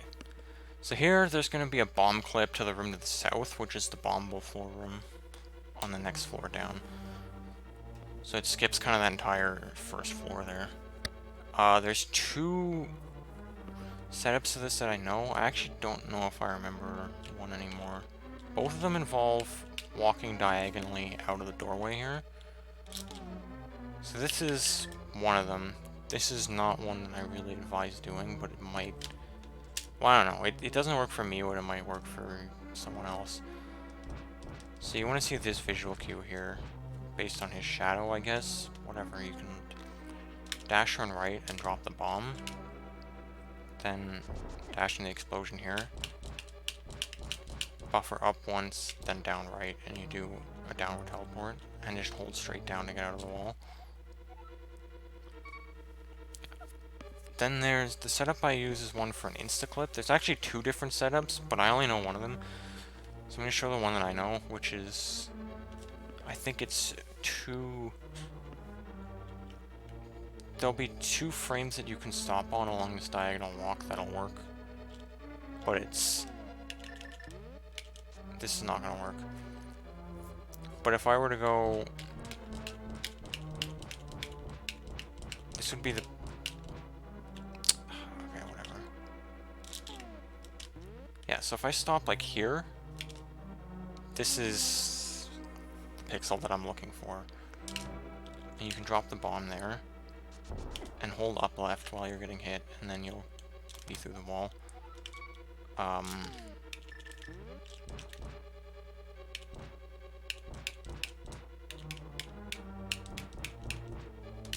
like, it should also work. Alright, that didn't work just because I didn't dash into the bomb properly. I don't know if this is gonna work at all, but... Yeah, see, that still works. There's other setups too. There was one that Fricker came up with, which is like this.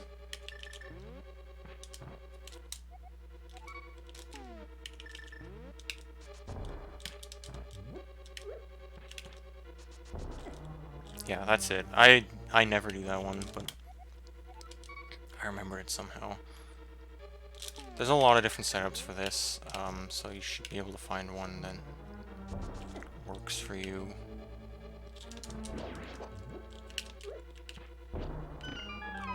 And then dungeon is just the same as NMG from here.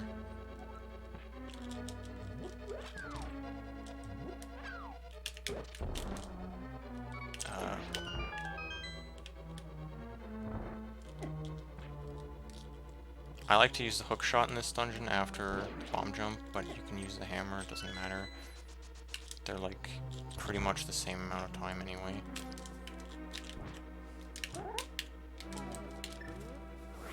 But if you want to see some hook shot strats, then apparently don't look at me because I couldn't even throw a pot.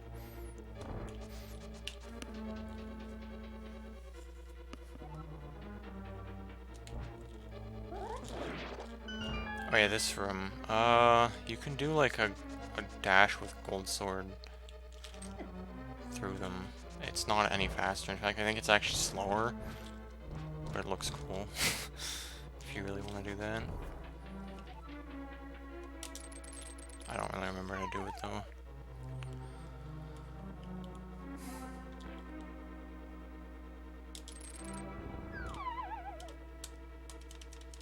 We don't need to get the blue mail because we already have red and whatever.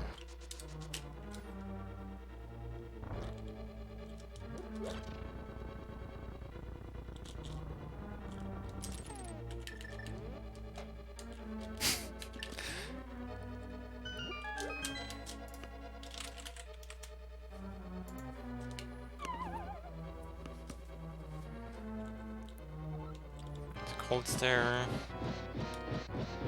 Ridiculously easy with a gold sword.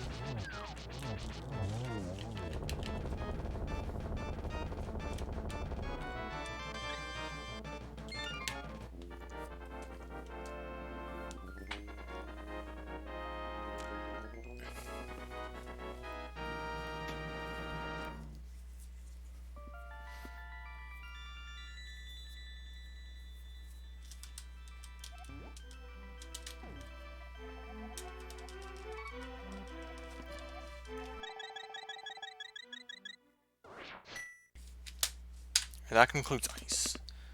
So, time for the final inventory item, which is the 4th bottle from the hobo. So you want to equip hook here. Get a hook speed off the stairs. Hook dash this guard, and you gotta do a spin speed clip here. I didn't actually get a hook dash.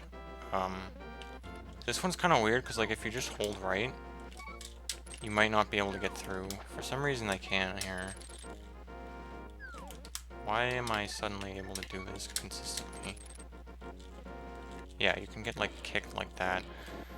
So how you want to do this is just kind of like go halfway and like kind of like slightly release right for a moment when you're like halfway through, and then you'll be able to get through consistently.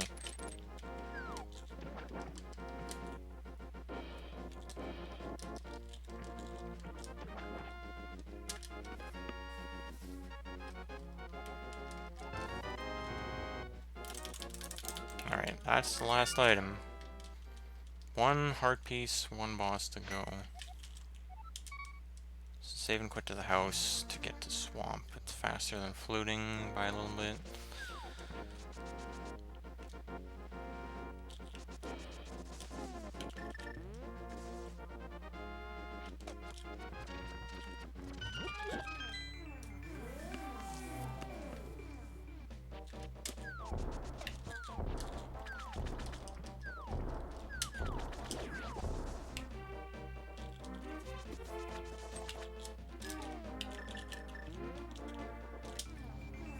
So you want to mirror here, you want to mirror low enough that you can get around your portal.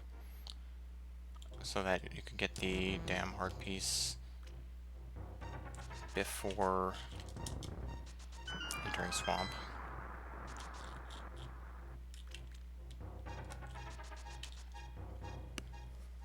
So you can equip hookshot here and do a hook speed on these stairs. It doesn't always consistently help, but because you can get hit by those enemies, but you can try. It's a swamp. Pretty much everything in swamp is just open already. Like, we already got hookshot. We flooded the first room, opened the other door. So it's pretty much a straight shot full back.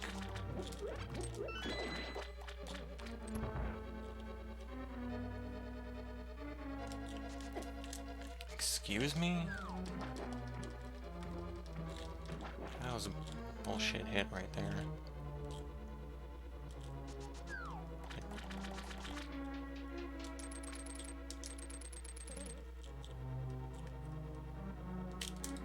Alright, so here. You can use the cane here. It's a little bit faster than the statue. But it's slower if you mess this up. So here, we're gonna do a spin YBA. Now, the thing about this is that since this is an auto door, or it's a shutter door, so it's an auto, it's called an auto door. So as soon as you like start to move into it at all, you just go through automatically. Like, I only like tapped up here, and it just sucked me all the way through. So that makes it kind of hard to do a YBA in. So we can get around the sucking by doing a bomb snap. So what you want to do for a bomb snap is you want to be right in front of the door. So you can do that by like being against the wall here and then dash turn. Then you want to drop a bomb. Like move far into the door. I messed that up. Drop a bomb, walk up in the door. Right? And then pick it up. And then you'll be like snapped on that. In the middle of the door there. If you drop it and then do the same thing again, you can get up to the top of the door with one bomb. So now I'm snapped up in the top of the door, right up against the transition. And this is what we're going to do, not just a YBA, but a spin YBA. So here you're going to hold out the sword and charge a spin, and then do a YBA. And I mess it up. Alright, cool.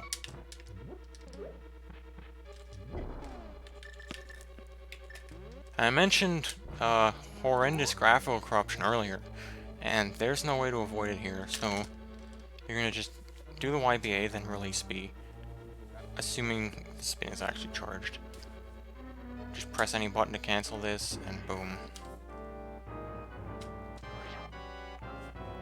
So now, we're into the Argus fight.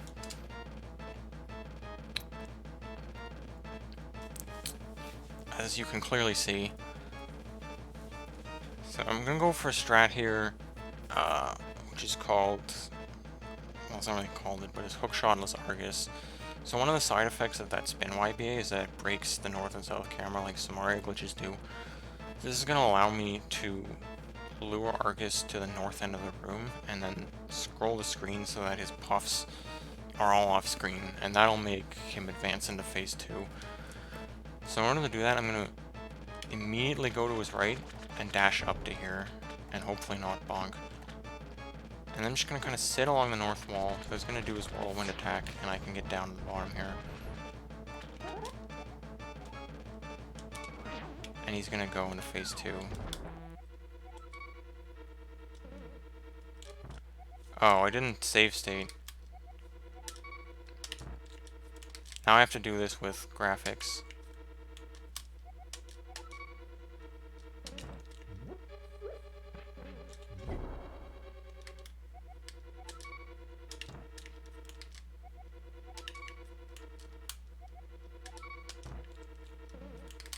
I'm just gonna reset, fix the corruption.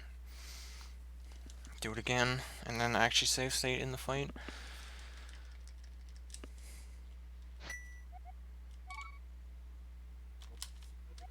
Alright. Now I can actually see again.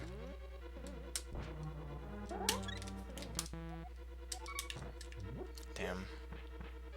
If you miss this YBA, you basically just walk to Argus the normal way, and you lose like a minute.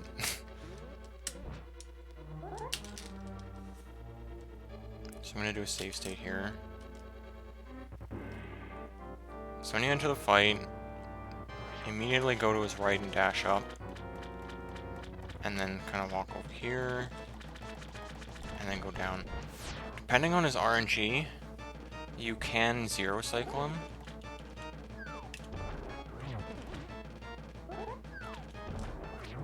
And it's just that simple, right? Or he might just screw you entirely and not go high enough up that you can actually despawn the puffs.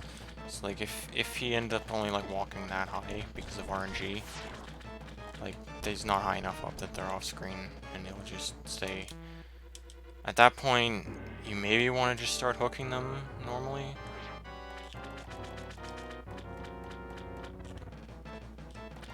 If you get zero cycle as well, then this happens.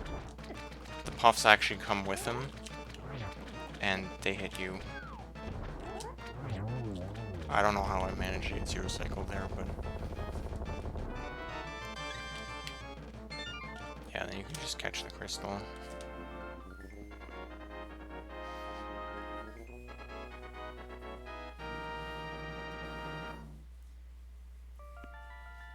Let's see if I can manage to skip the text with this.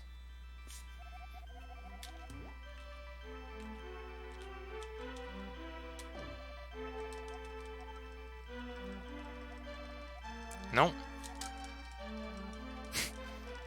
Okay, well, I guess I'm gonna mash out this cutscene then.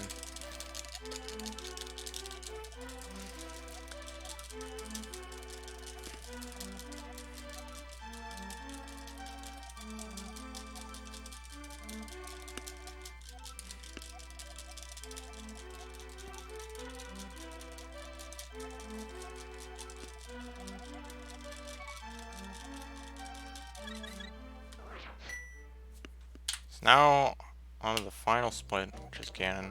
So you're just going to save and quit, and then hard reset to fix the corruption. And then the save and quit will bring you to Pyramid. And I did something in that menu. I don't know what I did, but... so... Ganon fight, Hundo, Ganon, you want to use Silver Arrows in Phase 4, and you don't need to do as many hits in Phase 1 and 2, so it's easier, just 6 hits per phase.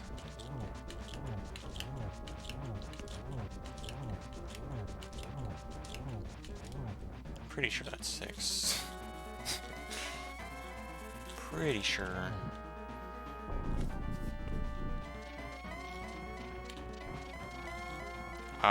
Another thing as well that I didn't really mention is the arc variable is just going to be set off a hard reset and not what it is in NMG from Ice Armos, so different fire. Okay, you know what? Fuck you.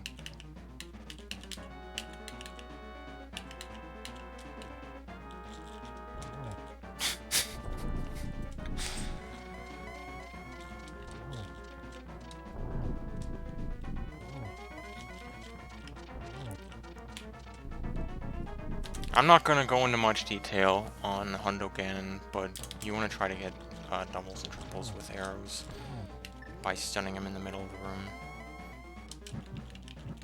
I'm sure there's better guides on Ganon than I can give.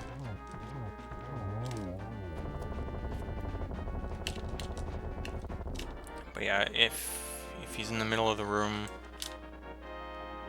you can hit him multiple times with his silvers.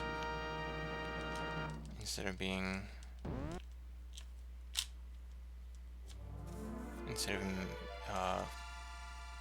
becoming invulnerable again right after one arrow.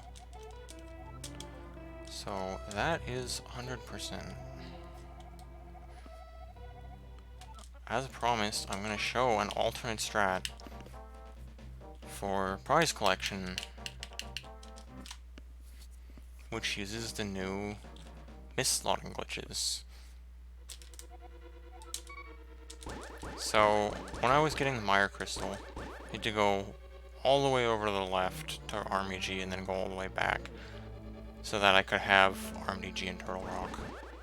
However, you can get an EG in Turtle Rock without RMDG by using misslotting stuff. So, in order to do this, you're going to do 3 lamps. Hold your sword out, block, break, dust block, dust block, break beam, dust block, dust beam, dust hook, and then you'll get a hook push that puts you in EG. And I had EG strength 0 apparently, so it loaded the room to the south, which is cool.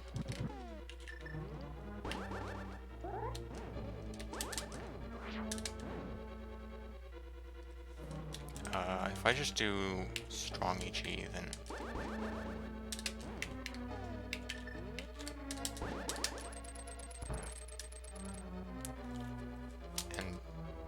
you're in EG.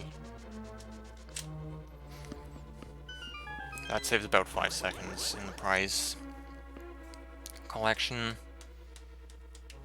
but it can be finicky.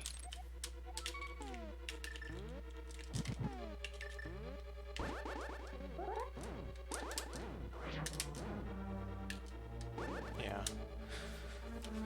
There's other alternate strats you can do that I don't really know how to do. You can do a stair clip and escape, which is fast and save and quit. EG. I forgot to get a link to the video for that, but Super SKUJ has a tutorial on that as well. And that can be up to 15 seconds faster than save and quit, but it's also pretty hard, which is why I chose not to show it.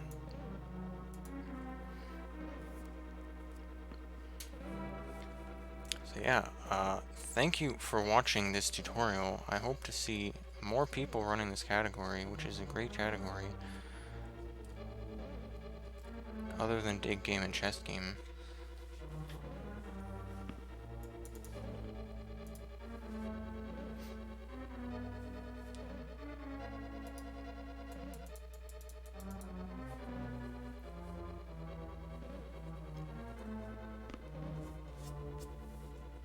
So yeah, you know, you can ask me any questions in Discord or whatever if something's not clear or, you know, something's not working out. But that about wraps it up.